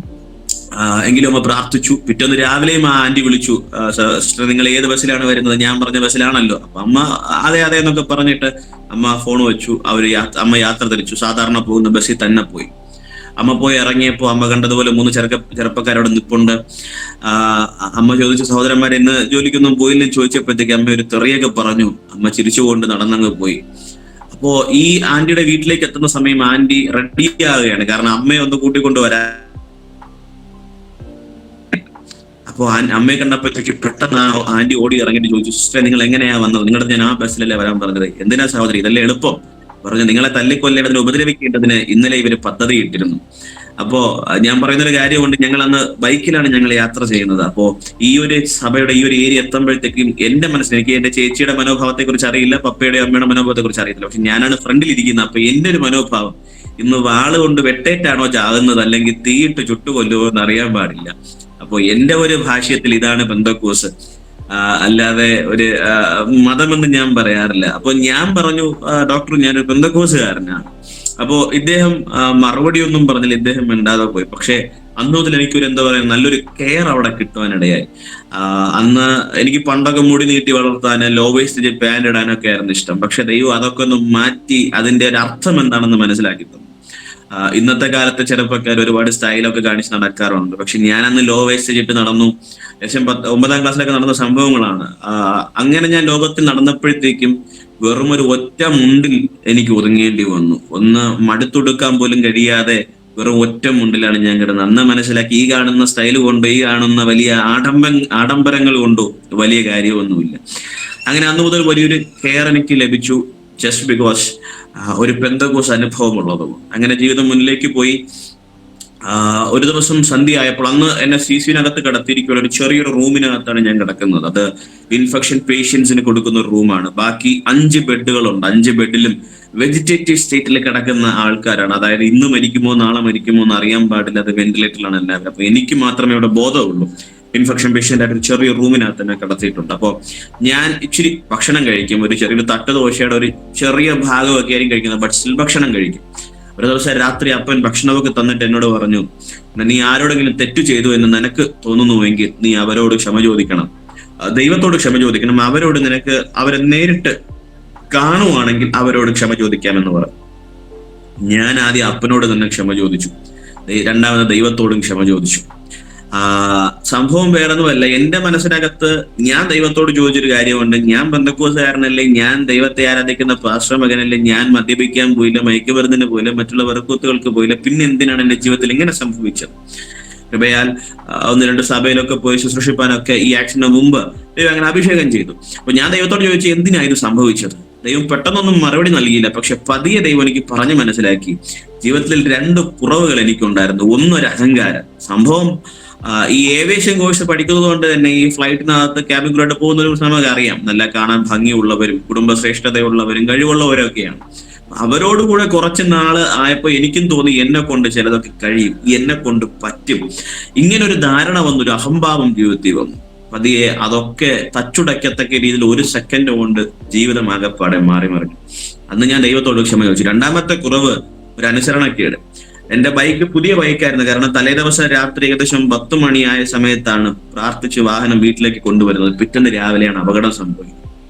എന്നോട് സകല വ്യക്തികളും പറഞ്ഞു, എന്റെ കസിൻ IPC രാജസ്ഥാനിലെ ഒരു പാസ്റ്ററാണ്, അദ്ദേഹവും വിളിച്ചു പറഞ്ഞു, ഫ്ലാഗോണ നീ ഇപ്പോ വണ്ടി എടുക്കണ്ട, കുടുംബത്തിന്റെ അവസ്ഥകൾ അങ്ങനെയാണ്. പക്ഷെ ഒരു വ്യക്തിയുടെ ഒറ്റ വാക്ക് എന്നോട് പറഞ്ഞു, ഫ്ലാഗോണ നിനക്ക് 30-ാം തീയതി ജൂലൈ 30-ന് നിനക്ക് വാഹനം കിട്ടിയാൽ ഞാൻ എന്നോട് മിണ്ടാൻ, ഇല്ലെങ്കിൽ എന്നോട് മിണ്ടത്തില്ല. ഈ ഒരു വാക്കിന്റെ പുറത്താണ് ഞാൻ അന്ന് അങ്ങനെ വാഹനം എടുത്തത് തന്നെ. പക്ഷെ ആ വ്യക്തി ICUവിന്റെ പടിവാതിക്കൽ വരെ വന്നു എന്ന് ഞാൻ കരുതുന്നു. പിന്നീട് ഞാൻ കണ്ടിട്ടില്ല, ജീവിതത്തിൽ ആ ഒരു അവസ്ഥയിൽ ഞാൻ കണ്ടിട്ടില്ല. ആരൊക്കെ ചിലപ്പോൾ സുഹൃത്തുക്കളായിരിക്കാം, കൂടെ ഉണ്ടെന്ന് പറയുന്നവരായിരിക്കാം, നമ്മെ ഇഷ്ടപ്പെടുന്നു എന്ന് പറയുന്നവരായിരിക്കാം, നമ്മെ സ്നേഹിക്കുന്നവരായിരിക്കാം, നമ്മുടെ കൂടെ ഉള്ളവരായിരിക്കാം. പക്ഷെ ഒരു വിഷയം വരുമ്പോഴത്തേക്കും അവരുണ്ടാകണമെന്നില്ല. ഒരു പക്ഷെ കൂടെ ഉണ്ടെന്ന് പറഞ്ഞാലും ഏറ്റവും അധികം അവർക്ക് വരാൻ പറ്റുന്നത് നമ്മുടെ മരണസമയത്ത് നമ്മുടെ അടുക്കൽ വരാം, അത്രേ കഴിയത്തുള്ളൂ. അതിനപ്പുറം ഒന്നും അവർക്ക് ചെയ്യാൻ കഴിയത്തില്ല. എന്റെ അപ്പനും അമ്മയ്ക്കും എന്റെ കട്ടിൽ ഞാൻ കിടക്കുന്ന സീസിന്റെ ബെഡിന്റെ അടുക്കൽ വന്ന് നിൽക്കാൻ കഴിഞ്ഞു, പക്ഷെ എന്റെ വേദന സഹിക്കാൻ അവർക്ക് കഴിഞ്ഞില്ല. ശരി, അവർ ഒരുപാട് മനപ്രയാസങ്ങളിലൂടെ വേദനകളിലൂടെ ഒക്കെ കടന്നുപോയി. പക്ഷെ എന്റെ അവസ്ഥ അവർക്ക് അത്രത്തോളം മനസ്സിലാക്കാനോ അതൊന്നും സഹിക്കാനോ അവർക്ക് കഴിയത്തില്ല. അത് സഹിക്കാൻ കഴിയുന്ന ഒരുവനെ ഞാൻ അന്ന് CC വെച്ച് പരിചയപ്പെട്ടു. അതാണ് എന്റെ വസ്തു. അങ്ങനെ ജീവിതം മുന്നിലേക്ക് പോയി. അന്ന് അപ്പൻ അങ്ങനെ പറഞ്ഞു, അതിന്റെ അർത്ഥം എനിക്ക് മനസ്സിലായില്ല. ഏകദേശം 2022 ഞാൻ കുമ്പനാട് IBC ബൈബിൾ കോളേജിൽ പഠിച്ചുകൊണ്ടിരിക്കുന്ന കാലയളവിൽ 2-ാമത്തെ വർഷം അവസാന എക്സാം സമയമായപ്പോ കൊറോണ കഴിഞ്ഞ് ഞങ്ങൾക്ക് കോളേജിലേക്ക് പോകാനുള്ള കോള് വന്നു. അപ്പോ ജീവിതത്തെക്കുറിച്ചും ഭാവിയെക്കുറിച്ചും ഒക്കെ ആകുലപ്പെട്ടിരിക്കുന്ന സമയത്ത് ഇങ്ങനെ ഞങ്ങൾ ടെറസിലിരുന്ന് സംസാരിക്കുമ്പോൾ അപ്പൻ എന്നോട് ചോദിച്ചു, നിന്നോട് ഞാൻ അന്ന് ക്ഷമ ചോദിക്കാൻ പറഞ്ഞ സംഭവം ഓർമ്മയുണ്ടോ എന്ന് ചോദിച്ചു. ഞാൻ പറഞ്ഞു, ഓർമ്മയുണ്ട്. ഞാൻ എന്തിനാ അങ്ങനെ പറഞ്ഞതെന്ന് അറിയാമോ എന്ന് ചോദിച്ചു. ഞാൻ പറഞ്ഞു, ഇല്ല, എനിക്കറിയില്ല. അപ്പം പറഞ്ഞു, നീ അന്ന് ചത്തുപോകുമെന്ന് ഞാൻ വിചാരിച്ചു. കാരണം 4-ാമത്തെ പ്രാവശ്യം ഡോക്ടേഴ്സ് വന്ന് പറഞ്ഞു, നീ ഇന്നത്തെ രാത്രി താണ്ടുകയില്ല, നീ അന്ന് ചാകുന്നെങ്കിൽ ആ നീതീകരണം പ്രാപിച്ചിട്ട് ചാകട്ടെ എന്ന് ഞാൻ കരുതി എന്നാണ് എൻ്റെ അപ്പൻ നിറകണ്ണുകളോട് എന്നോട് പറഞ്ഞത്. ഞാൻ പറയാം, ഡോക്ടർമാരുടെ വിധിയും ഡോക്ടർമാരുടെ പ്രതീക്ഷയും ഇവൻ നമ്മുടെ അപ്പനും അമ്മയ്ക്ക് ജനിപ്പിച്ച അപ്പൻ ഒരിക്കലും അപ്പൻ ജീവിച്ചിരിക്കും മക്കൾ മരിക്കണം അമ്മ വിചാരിക്കാറില്ല. പക്ഷെ ആ ഒരു അവസ്ഥയിലൂടെ കടന്നു പോയെങ്കിലും ഞാൻ പറയട്ടെ, ദൈവത്തിന്റെ എഴുത്തുകൾ, ദൈവത്തിന്റെ വിധി അത് വ്യത്യസ്തമുള്ളതായിരിക്കും. അങ്ങനെ ആ ഒരു കാര്യം പറഞ്ഞു. പിറ്റേന്ന് അതായത് ഡോക്ടേഴ്സ് വന്ന് എൻ്റെ അപ്പനോട് ഇന്നത്തെ രാത്രി താണ്ടില്ല, നിങ്ങൾക്ക് എന്തെങ്കിലും ചെയ്യണമെങ്കിൽ ചെയ്യാമെന്ന് പറഞ്ഞപ്പോ എൻ്റെ അപ്പൻ പറഞ്ഞൊരു വാചകമുണ്ട്. കാരണം ഞാൻ പറഞ്ഞല്ലോ, അപ്പൻ സാധാരണ ഒരു മനുഷ്യന് സാധാരണ ഒരു കൂലിപ്പണിക്കാരനാണ്, വലിയ വിദ്യാഭ്യാസമൊന്നും പറയാനില്ല, വലിയ കഴിവുകളൊന്നും പറയാനില്ല. അപ്പോ അപ്പൻ എന്താ പറയാൻ, അപ്പൻ എന്ത് ചെയ്യാനും ഞങ്ങളെപ്പോലെ സാധാരണക്കാർക്ക് പോകാൻ പറ്റുന്ന മാക്സിമം ആണ് ഗവൺമെന്റ് മെഡിക്കൽ കോളേജ് എന്ന് പറയുന്നത്. അപ്പം പറഞ്ഞു, ഡോക്ടറെ നാളെ വ്യത്യാസം വരും. ഞാൻ പറഞ്ഞല്ലോ, അപ്പനും പ്രവാചകനും ഒന്നുമല്ല, സാധാരണ സഭാ ശുശ്രൂഷകൻ. എന്നിട്ടാണ് അപ്പൻ എന്നോട് ഈ കാര്യമെന്ന് പറയുന്നത്. പിറ്റേന്ന് രാവിലെ ആയപ്പോ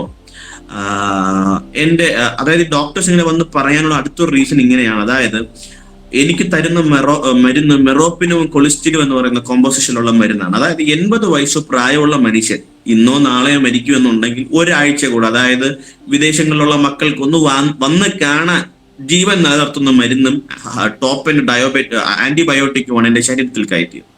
അത്രയും പ്രായമുള്ള മനുഷ്യന് ഏകദേശം 3 മില്ലിഗ്രാമാണ് ഒരു ദിവസം കൊടുക്കുന്നത്, രാവിലെ ഉച്ചയ്ക്ക് വൈകിട്ട് ഓരോ മില്ലിഗ്രാം വെച്ച്. പക്ഷെ എന്റെ ശരീരത്തിൽ 9 മില്ലിഗ്രാമാണ് പെർ ഡേ കയറ്റിയത്, രാവിലെ 3, ഉച്ചയ്ക്ക് 3, വൈകിട്ട് 3. അങ്ങനെ 28 ദിവസത്തെ കോഴ്സ് 2 പ്രാവശ്യം തന്നു. എന്നിട്ടും ശരീരത്തിൽ ഒരു വ്യത്യാസവും ഇല്ല. രണ്ടാമത്തെ ഡോസിന്റെ അവസാന ദിവസമാണ് ഡോക്ടേഴ്സ് വന്ന് എൻ്റെ അപ്പനോട് പറഞ്ഞത്. കാരണം പ്രതീക്ഷയില്ല, ഈ മരുന്ന് നിർത്തും, നാളെ ചത്തുപോകും, ഇതാണ് അവരുടെ നിഗമനം, നാളെയോ മറ്റന്നാളോ ചത്തുപോകും. അപ്പൊ ഇങ്ങനെ വന്നു പറഞ്ഞു. പിറ്റേന്ന് രാവിലെ നോക്കിയപ്പോൾ രാത്രി തന്ന ഡോസ് മരുന്നും കഴിഞ്ഞ് രാവിലത്തെ കൾച്ചർ എടുത്ത് റിസൾട്ട് നോക്കിയപ്പോൾ 1% വ്യത്യാസം കണ്ടു. ഒരു ചെറിയൊരു വ്യത്യാസം. ഡോക്ടേഴ്സ് പറഞ്ഞു 1% വ്യത്യാസമുണ്ട്, നമുക്ക് ഒരു ഹാഫ് ഡോസ് കൂടെ കൊടുക്കാമെന്ന് പറഞ്ഞു. ഞാൻ പറയുന്നൊരു വിഷയം എങ്ങനെയാണ്, എപ്പോ ദൈവസന്നിധിയിൽ ഒരു നിരപ്പ് വന്നോ അപ്പോ എൻ്റെ ശരീരത്തിൽ വ്യത്യാസം ഉണ്ടാകാനിടയായി. നമ്മുടെ ജീവിതത്തിൽ ദൈവം മറുപടി നൽകുന്നില്ല, അല്ലെങ്കിൽ എൻ്റെ ജീവിതത്തിൽ ഇങ്ങനെ തന്നെയാണ് പ്രശ്നം, അതിപ്പോ ദൈവത്തെ ആരാധിക്കുന്നവരെ വിശ്വസിക്കുന്നവരാകണമെന്നില്ല. എപ്പോഴും നമ്മൾ പറയണം നമ്മുടെ ജീവിതത്തിൽ ഇങ്ങനെയാണ് കുഴപ്പം, പിന്നെ തന്നെയാണ് വിഷയങ്ങൾ, ജീവിതത്തിൽ ഒരു മെച്ചം ഉണ്ടാകുന്നില്ല, ഒരു വ്യത്യാസം ഉണ്ടാകുന്നില്ല. ഫസ്റ്റ് ഞാൻ പറയുന്നൊരു വിഷയം, നമ്മൾ അവിടെ നിരപ്പിൽ വരുന്നു. അതില് ഒരു ചെറിയൊരു ആശയം മാത്രം പറയാൻ വേണ്ടി ഒരു വ്യക്തിയെ ഞാൻ വേദവശം തൊടാം. സക്കായി എന്ന് പറയുന്ന ഒരു മനുഷ്യൻ 2000 വർഷങ്ങൾ മുമ്പ് ജീവിച്ചിരുന്നു. പുള്ളിക്കാരൻ ഒന്ന് പൊക്കം കുറഞ്ഞവനാ, ഡോർഫാ പുള്ളിക്കാരൻ.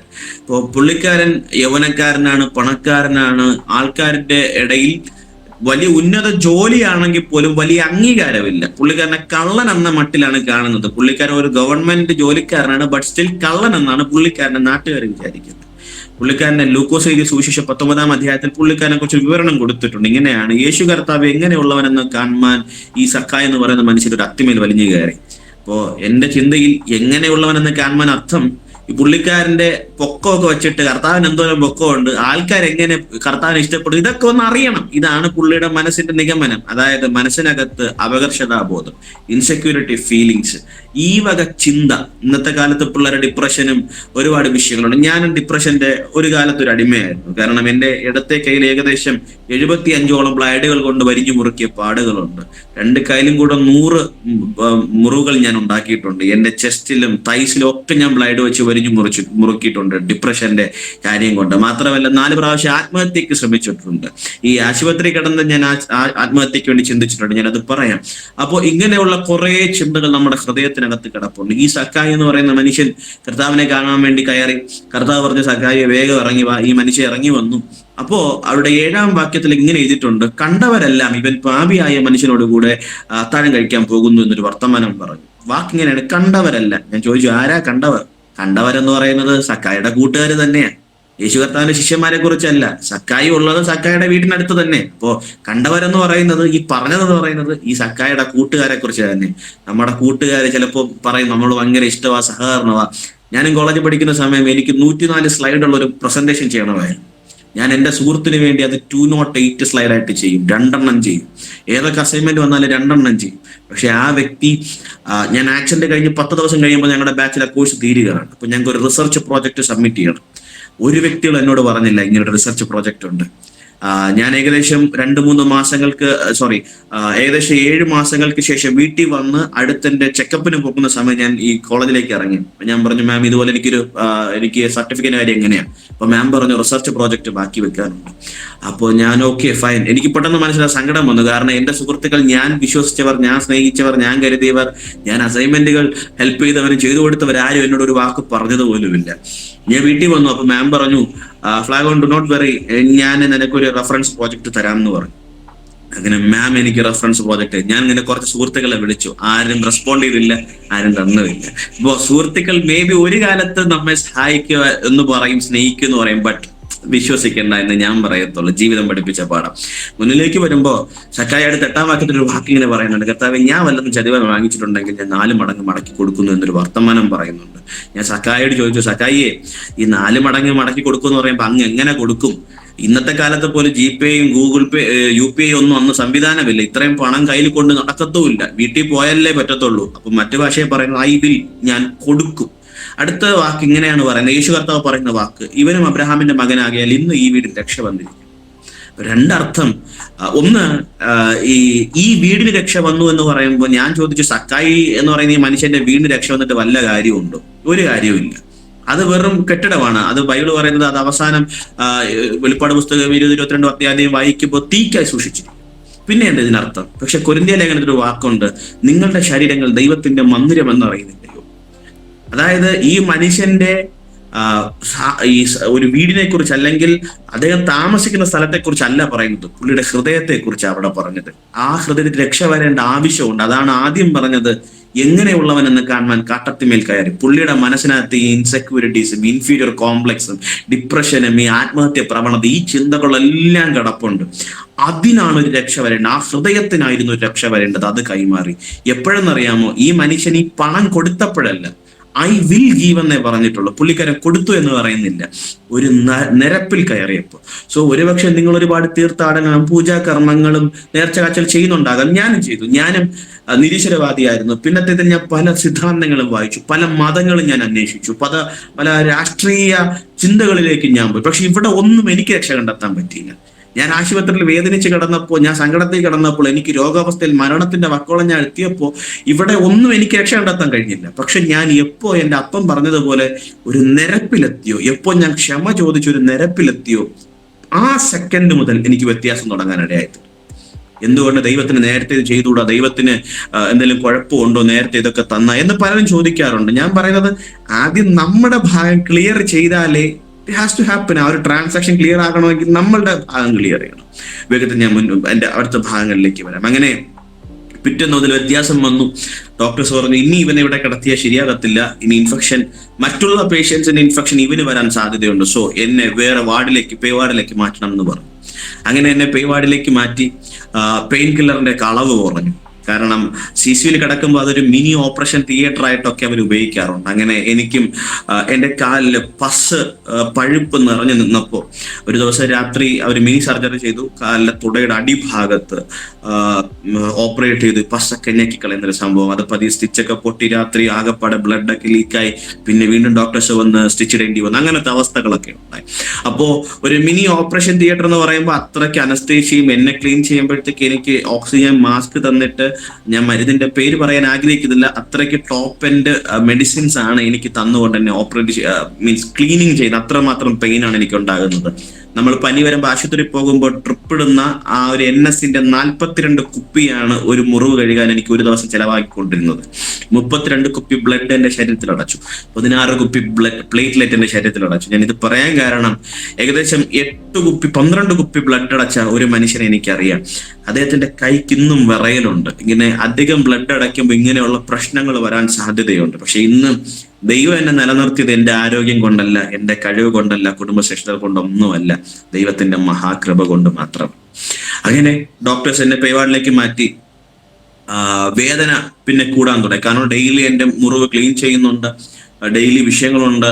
അപ്പോ ഇതിനോടൊപ്പം തന്നെ ഒരു സംഭവം ഉണ്ടായത്, എൻ്റെ ഇടത്തെ കാലിന്റെ പെൽവിക് റീജിയന്റെ അകത്ത് ഉമിനീര് പോലൊരു ഗ്രന്ഥി ഉണ്ടായി. അതായത് പഴുപ്പ് ഉളവാകുന്നുണ്ട്. ഈ പഴുപ്പ് ഇങ്ങനെ ശരീരത്തിന്റെ വിവിധ ഭാഗങ്ങളോട് പുറത്തും പോകുന്നുണ്ട്. ഇപ്പൊ ഡോക്ടേഴ്സ് ക്ലീൻ ചെയ്യുമ്പോഴൊക്കെ അതൊക്കെ നോക്കും, പക്ഷെ ഒരു വ്യത്യാസം അതിനകത്ത് ഉണ്ടാകുന്നില്ല. ഞാനും ആഗ്രഹിച്ചു, കർത്താവേ, ഒരു വ്യത്യാസം ഉണ്ടാകത്തില്ലായിരിക്കും, ഇതോടെ സകലം തീരുമായിരിക്കും. ഞാൻ CC കിടക്കുന്ന സമയം ഒരു വ്യത്യാസം എൻ്റെ ജീവിതത്തിൽ ഉണ്ടാകുന്നില്ലെന്ന് കരുതിയപ്പോൾ ഞാൻ വിചാരിച്ചൊരു കാര്യമുണ്ട്. ഞാൻ കിടക്കുന്ന ബെഡിന്റെ വലതുവശത്ത് പണ്ടത്തെ വീട്ടിലൊക്കെ ഈ പച്ചക്കറി ഇട്ട് വെക്കാൻ വേണ്ടി ഉപയോഗിക്കുന്ന ഒരു സ്റ്റാൻഡ് ഉണ്ട്, വട്ടത്തിലുള്ള. അപ്പോൾ ഇതിന്റെ ഏറ്റവും മേളത്തെ തട്ടിൽ പച്ചയും സിൽവറും നിറത്തിലുള്ള കവറുകൾ കിടപ്പുണ്ട്. അത് സർജിക്കൽ ബ്ലേഡുകളാണ്. ഞാൻ വിചാരിച്ചു, ഇതിൽ ഒരു ബ്ലേഡ് എടുത്ത് എൻ്റെ കൈത്തണ്ടയൊന്ന് മുറിച്ചാൽ ഇത്ര സമയത്തിനകത്ത് ഞാൻ മരിക്കും. ഇന്ന കേബിൾസ് മാറ്റിയിട്ടാൽ അത് അവരറിയത്തുമില്ല. ഡോക്ടേഴ്സ് രാത്രി റെക്കോർഡൊക്കെ എഴുതിയിട്ട് അവരൊന്ന് പുറത്തു പോകുന്നൊരു ടൈമുണ്ട്. അത് എത്ര സമയത്തിനകത്ത് തിരിച്ചു വരുമെന്നൊക്കെ എനിക്കറിയാം. എന്നെ 3 ബെഡിൽ, എയർ ബെഡ്, വാട്ടർ ബെഡ്, വീണ്ടും ഒരു air bed, hospital bed, water bed, പിന്നെ എയർ ബെഡ്, ഇങ്ങനെ 3 ബെഡിലാണ് എന്നെ കിടത്തിയിരിക്കുന്നത്. അപ്പോൾ ഇതിനകത്ത് കൈവച്ച ബ്ലഡ് താഴേക്ക് പോകത്തുമില്ല. ഇങ്ങനെയൊക്കെ ഞാൻ പ്ലാൻ ചെയ്തിരിക്കുക. പക്ഷെ ഇതെടുക്കാൻ വേണ്ടി കൈ നീട്ടിയപ്പോൾ എനിക്ക് എത്തുന്നില്ല, ഒന്ന് അനങ്ങിയെടുക്കാൻ എനിക്ക് പറ്റുന്നുമില്ല. അപ്പൊ ഇങ്ങനത്തെ ഒരു അവസ്ഥയിലാണ് ഞാൻ കിടന്നത്. അങ്ങനെ മടുത്തു, ജീവിതം മതിയെന്ന് പറഞ്ഞിരിക്കുന്ന സമയത്ത് ഡോക്ടർ MA വർഗീസ് അവറുകളെ ഒരു ദിവസം വിളിക്കാൻ ഒരു സാഹചര്യം ഉണ്ടായി. അപ്പൊ അദ്ദേഹം ഒരു വാക്ക് ഫോണിലൂടെ പ്രാർത്ഥിച്ചു പറഞ്ഞു, 10 ദിവസം കഴിയുമ്പോൾ ഒരു വ്യത്യാസം ഉണ്ടാകുമെന്ന്. അപ്പൊ ഞാൻ വിചാരിച്ചിരിക്കുകയാണ്, 1 ദിവസമായി, 2 ദിവസമായി, ഇങ്ങനെ 10ാമത്തെ ദിവസമായി വലിയ എന്തോ അത്ഭുതം നടക്കാൻ പോകുന്നു എന്ന് പ്രതീക്ഷിച്ച് ഞാനും ഇരിക്കുക. ഒന്നും നടന്നില്ല. 10ാമത്തെ ദിവസമായപ്പോൾ ഡോക്ടേഴ്സ് റൗണ്ട്സിന് വന്നു, ഒരു വെള്ളിയാഴ്ച. അപ്പൊ ഡോക്ടേഴ്സ് വന്നിട്ട് പറഞ്ഞു, നമുക്ക് ഇനി ഓപ്പറേഷനെ കുറിച്ച് ചിന്തിക്കാം.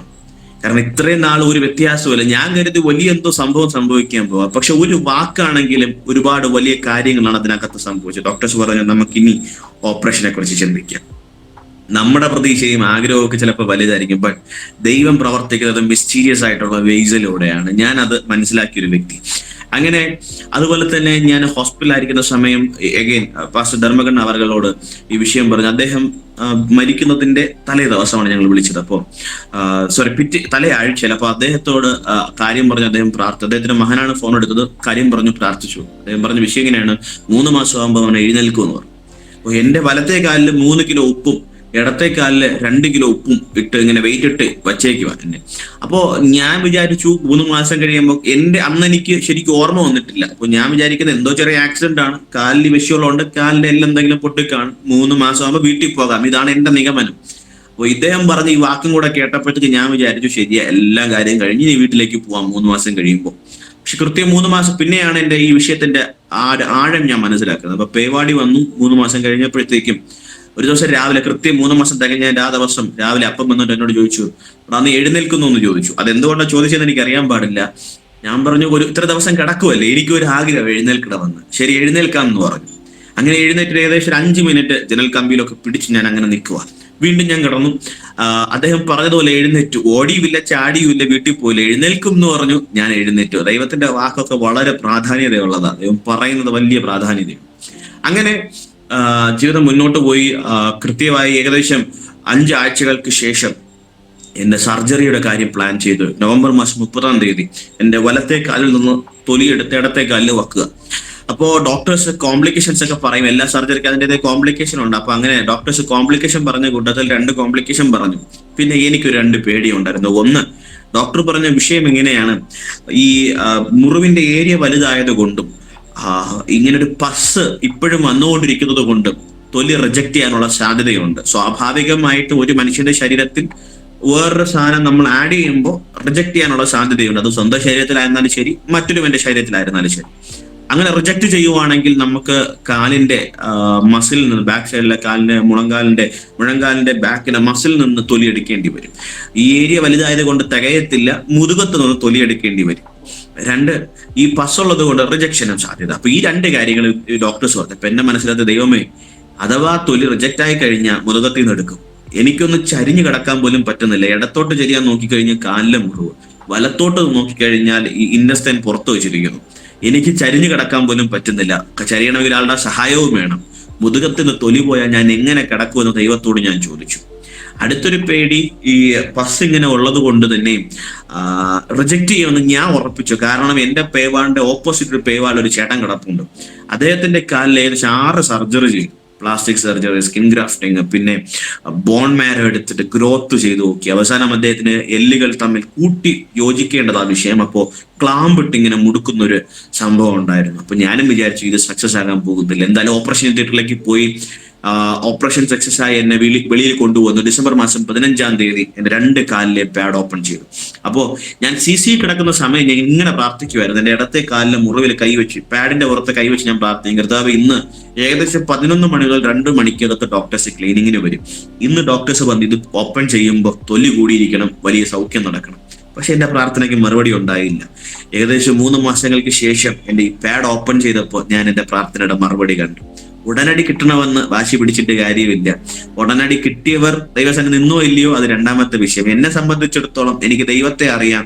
അതുകൊണ്ട് കൂടുതൽ മനസ്സിലാക്കേണ്ടതിന് ഒരല്പം കാര്യങ്ങൾ കൂടെ പഠിക്കാനുണ്ട്. അത്രയും ഞാൻ വിചാരിക്കുന്നുള്ളൂ. അങ്ങനെ സ്കിൻ ഗ്രാഫ്റ്റിംഗ് സക്സസ് ആയി. പക്ഷെ അപ്പോഴും പസിന്റെ പ്രോബ്ലം ഉണ്ടായിരുന്നു. അങ്ങനെ ഈ ഓഗസ്റ്റ് മാസം 1 മുതൽ ഈ പറയുന്ന ഡിസംബർ 15 വരെ എന്റെ ശരീരത്തിൽ യൂറിൻ ട്യൂബ് ഉണ്ടായിരുന്നു. റീപ്ലേസ് ചെയ്യുന്നുണ്ട്. സാധാരണ 1 ആഴ്ച 2 ആഴ്ചയൊക്കെയാണ് ഹോസ്പിറ്റൽ പോളിസി അനുസരിച്ച് യൂറിൻ ട്യൂബ് ഇടുന്നത്. പക്ഷെ എനിക്ക് ഇത്രയും മാസം കണ്ടിന്യൂസ് യൂറിൻ ട്യൂബ് ഇട്ടിരുന്നു. അങ്ങനെ ഡോക്ടേഴ്സ് യൂറിൻ ട്യൂബ് മാറ്റിയപ്പോഴത്തേക്കും രാവിലെ എനിക്ക് യൂറിൻ ട്യൂബ് മാറ്റി. അപ്പൊ യൂറിൻ പോകണം എന്നൊരു സെൻസേഷൻ ഉണ്ടായി. അപ്പനോട് അമ്മയോടും പറഞ്ഞു. അപ്പോൾ പെട്ടെന്ന് ഒരു ജഗ് കൊണ്ടുവന്നു. എന്റെ ശരീരത്തിൽ എനിക്ക് എന്റെ ശരീരത്തിൽ നിന്ന് യൂറിൻ പുറത്തു പോയതുപോലെ ഫീൽ ചെയ്തു. പക്ഷെ ജഗ്ഗിനകത്ത് അല്പം പോലും യൂറിൻ ഇല്ല. അപ്പൊ അപ്പം പറഞ്ഞു, എടാ, ഈ യൂറിൻ ട്യൂബ് മാറ്റുമ്പോഴത്തേക്ക് സാധാരണ ഉണ്ടാകുന്ന സെൻസേഷൻ ആയിരിക്കാം അതെന്ന് പറഞ്ഞു.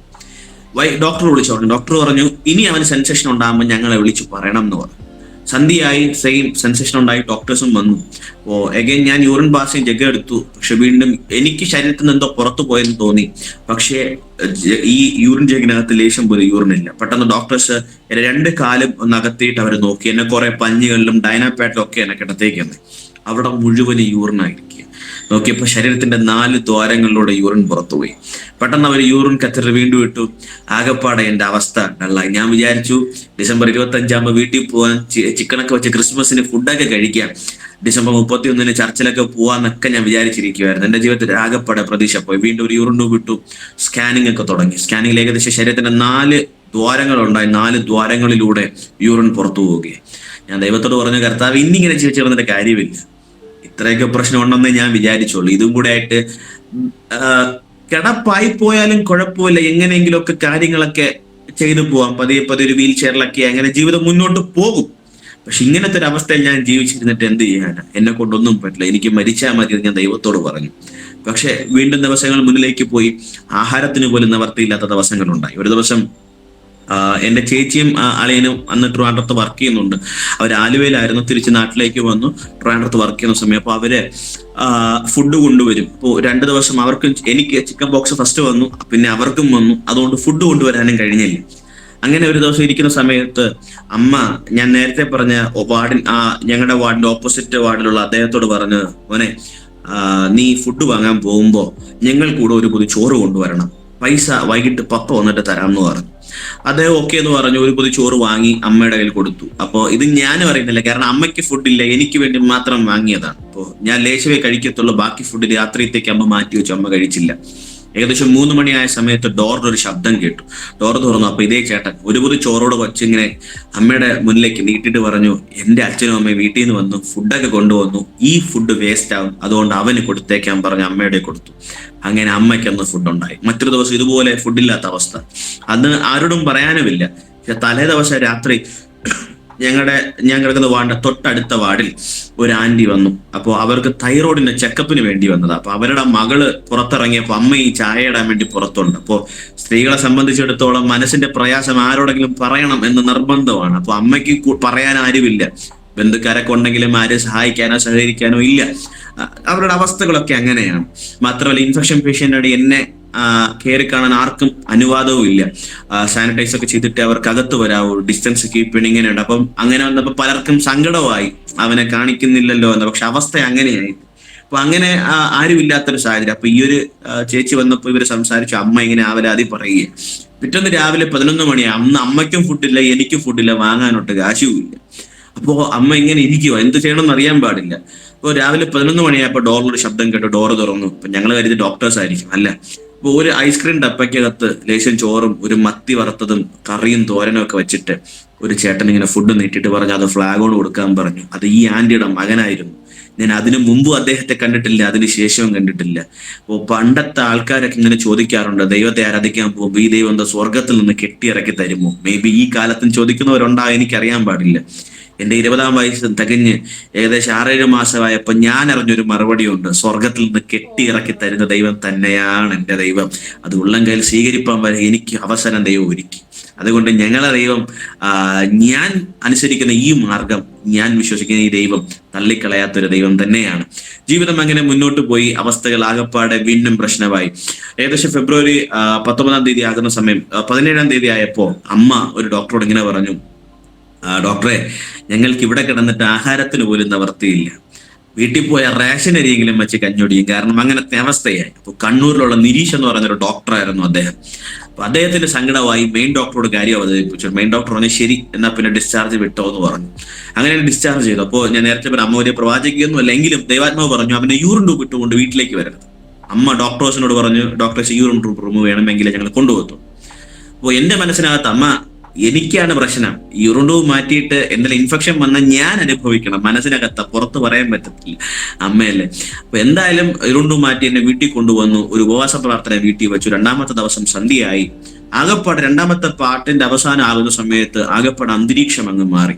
എനിക്ക് വല്ലാത്ത കാലുവേദന. അപ്പൊ ഞാൻ അമ്മയോട് പറഞ്ഞു, ഞാൻ കട്ടിലേക്ക് കിടക്കുക, അമ്മ എനിക്കൊന്ന് കാലൊന്ന് തിരുമ്മി തരണം, ഒന്ന് വരണമെന്ന് പറഞ്ഞു. അമ്മ പറഞ്ഞു, എടാ എല്ലാവരും താഴെ ഇരിക്കുന്നു, ഞാൻ എങ്ങനെ മേളിൽ വന്നിരിക്കുന്നു ചോദിച്ചു. എന്നിട്ട് അമ്മയ്ക്ക് മനസ്സൊന്നും കേൾക്കാതെ അമ്മ വന്നു കാല് തിരുമ്മി തരാൻ തുടങ്ങി. പാട്ടിന്റെ അവസാനത്തിലേക്ക് എത്തിയപ്പോൾ തന്നെ ജനമെല്ലാം എന്തായാലും അവിടെ കൂടിയിരുന്നത് കുറച്ച് വിശ്വാസികൾ, സഭയുടെ 1-2 വിശ്വാസികൾ, എല്ലാവരും ആത്മാർത്ഥമായിട്ട് ആരാധിച്ചു, പ്രാർത്ഥിച്ചു.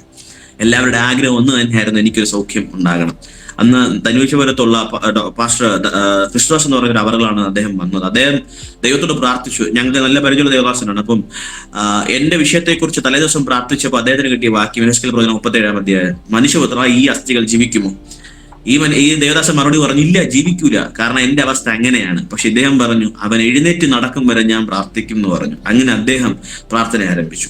രണ്ടാമത്തത്, ഈ പാട്ടിന്റെ അവസാന ഭാഗമായപ്പോൾ ഞാൻ പറഞ്ഞല്ലോ, എനിക്ക് ഡ്രസ് ഇടാനൊന്നും പറ്റുന്നില്ല. ഒരു ഒറ്റ മുണ്ടിങ്ങനെ മടക്കി ഇട്ടേക്കോ, അതൊന്ന് മുറുക്കി ഉടുക്കാൻ പോലും എന്നെ കൊണ്ട് പറ്റുന്നില്ല, കാരണം 2 സൈഡിലും മുറിവുകളും. അതുകൊണ്ട് ഇങ്ങനെ വിരിച്ചിട്ടേക്കോ. അതിന്റെ പുറത്തൊരു പുതപ്പ്, ഒരു തുവർത്തന്നെ നെഞ്ചത്തിട്ടിട്ടുണ്ട്. ഇതാ എന്റെ വസ്ത്രം. പെട്ടെന്ന് ആരോ എന്റെ നെഞ്ചത്ത് വലിക്കുന്നതായിട്ടും എന്നെ പിന്നിൽ നിന്ന് തള്ളുന്നതായിട്ടും എനിക്ക് തോന്നി. എനിക്ക് ഉറപ്പാണ്, ഞാൻ ഡ്രസ്സ് ഇടാത്തത് കൊണ്ട് ആരും എന്നെ വലിച്ചതുമല്ല, എന്റെ മാംസം തന്നെയാണ്. ആരോ എന്നെ വലിക്കുന്നുണ്ട്, എന്നെ തള്ളുന്നുണ്ട്. പതിയെ ഞാൻ നിവരാൻ തുടങ്ങി. ഞാൻ നിവരുന്ന അനുസരിച്ച് പപ്പായ അമ്മയൊക്കെ വന്ന് തലയണയും സ്റ്റൂളും ഒക്കെ വച്ച് എന്നെ പതിയെ നിവർത്തുന്നുണ്ട്. ഞാൻ ഏകദേശം സ്ട്രൈറ്റ് ആയിട്ടിരുന്നു. അന്ന് ഞാൻ എണീക്കാൻ തുടങ്ങി. പക്ഷെ പിന്നീട് അങ്ങനെ എന്നെ ദൈവം കിടത്തിയില്ല. പതിയെ ദൈവം എനിക്ക് വിടുതൽ തരാനിടയായി തീർന്നു. അന്ന് എനിക്കങ്ങനെ ഞാൻ എഴുന്നേറ്റു. അന്ന് മറ്റൊരു കാര്യം കൂടെ ഉണ്ടായി. ഈ ഫിസ്റ്റുല, അതായത് ഈ യൂറിൻ ലീക്ക് 4 ദ്വാരം, അതിന് ഫിസ്റ്റുല എന്നാ പറയുന്നത്. പൈൽസ് ഉണ്ടാകുന്നവർക്കും ഫിസ്റ്റുല ഉണ്ടാകാറുണ്ട്. ശരീരത്തിനകത്ത് കൂടെ ഈ നമ്മുടെ കനാലുകൾ പോലെ, ചാനലുകൾ പോലെ ഇങ്ങനെ മാംസം കീറി ഉണ്ടാകുന്ന വഴികളാണ്. അപ്പൊ ഡോക്ടറോട് ചോദിച്ചു, ഡോക്ടർ ഇത് ക്ലോസ് ചെയ്യാൻ എന്തെങ്കിലും മാർഗമുണ്ട്? ഞങ്ങൾ ഡിസ്ചാർജ് ആകുന്ന സമയം ചോദിച്ചു. അപ്പൊ വെല്ലൂരെങ്കിലും കൊണ്ടുപോകണമെന്ന് ചോദിച്ചു അപ്പൻ. ഡോക്ടർ പറഞ്ഞു, നിങ്ങൾക്ക് പ്രതീക്ഷ ഉണ്ടായിരുന്നു അവനെ ജീവനോടെ കിട്ടുമെന്ന്, ഞങ്ങൾക്ക് പ്രതീക്ഷ ഇല്ലായിരുന്നു എന്ന് പറഞ്ഞു. അപ്പോ അപ്പനും അമ്മയും മറുപടിയില്ല, കാരണം അവർക്കും പ്രതീക്ഷ. ഡോക്ടർ പറഞ്ഞു, ഞങ്ങൾ 1% പ്രതീക്ഷയിൽ നിന്ന് തുടങ്ങിയതാണ്. അവരിങ്ങനെ പറയാൻ മറ്റൊരു കാരണം കൂടെയുണ്ട്, അത് ഞാൻ പിന്നത്തെ ഇതിൽ പറയാം. അങ്ങനെ എഴുന്നേറ്റ് വ്യത്യാസം. അന്നത്തെ പ്രാർത്ഥന ആ ഫിസ്റ്റുലയും ദൈവം ക്ലോസ് ചെയ്തു. കാരണം 10 വർഷമായിട്ട് ഇന്നും ഫിസ്റ്റുല അടയാത്തവരുണ്ട്. അന്ന് ദൈവം സൗഖ്യമാക്കി. ആ ഫിസ്റ്റുലയുടെ ആഴം പറയാൻ ഒരു കാര്യം കൂടെ ഞാൻ പറയട്ടെ. ഈ പൈപ്പിൽ നിന്നൊക്കെ ഹോസ് വഴിയായിട്ട് നമ്മൾ വെള്ളം എടുക്കും. അപ്പോൾ പൈപ്പിൽ ഈ ഹോസിൽ ചെറിയ കീറലുണ്ടായി കഴിഞ്ഞാൽ വെള്ളം ഇങ്ങനെ ചീറ്റാറുണ്ട്. അതുപോലെയായിരുന്നു എൻ്റെ തുടയിലൂടെ, തൈസിലൂടെ യൂറിൻ പുറത്തു പോയിക്കൊണ്ടിരുന്നത്. അതാ വിഷയം. അങ്ങനെ ദൈവം അതങ്ങ് ഹീൽ ചെയ്തു. മുന്നോട്ട് വന്ന് എന്നെ ചെക്കപ്പിന് കൊണ്ടുപോയി.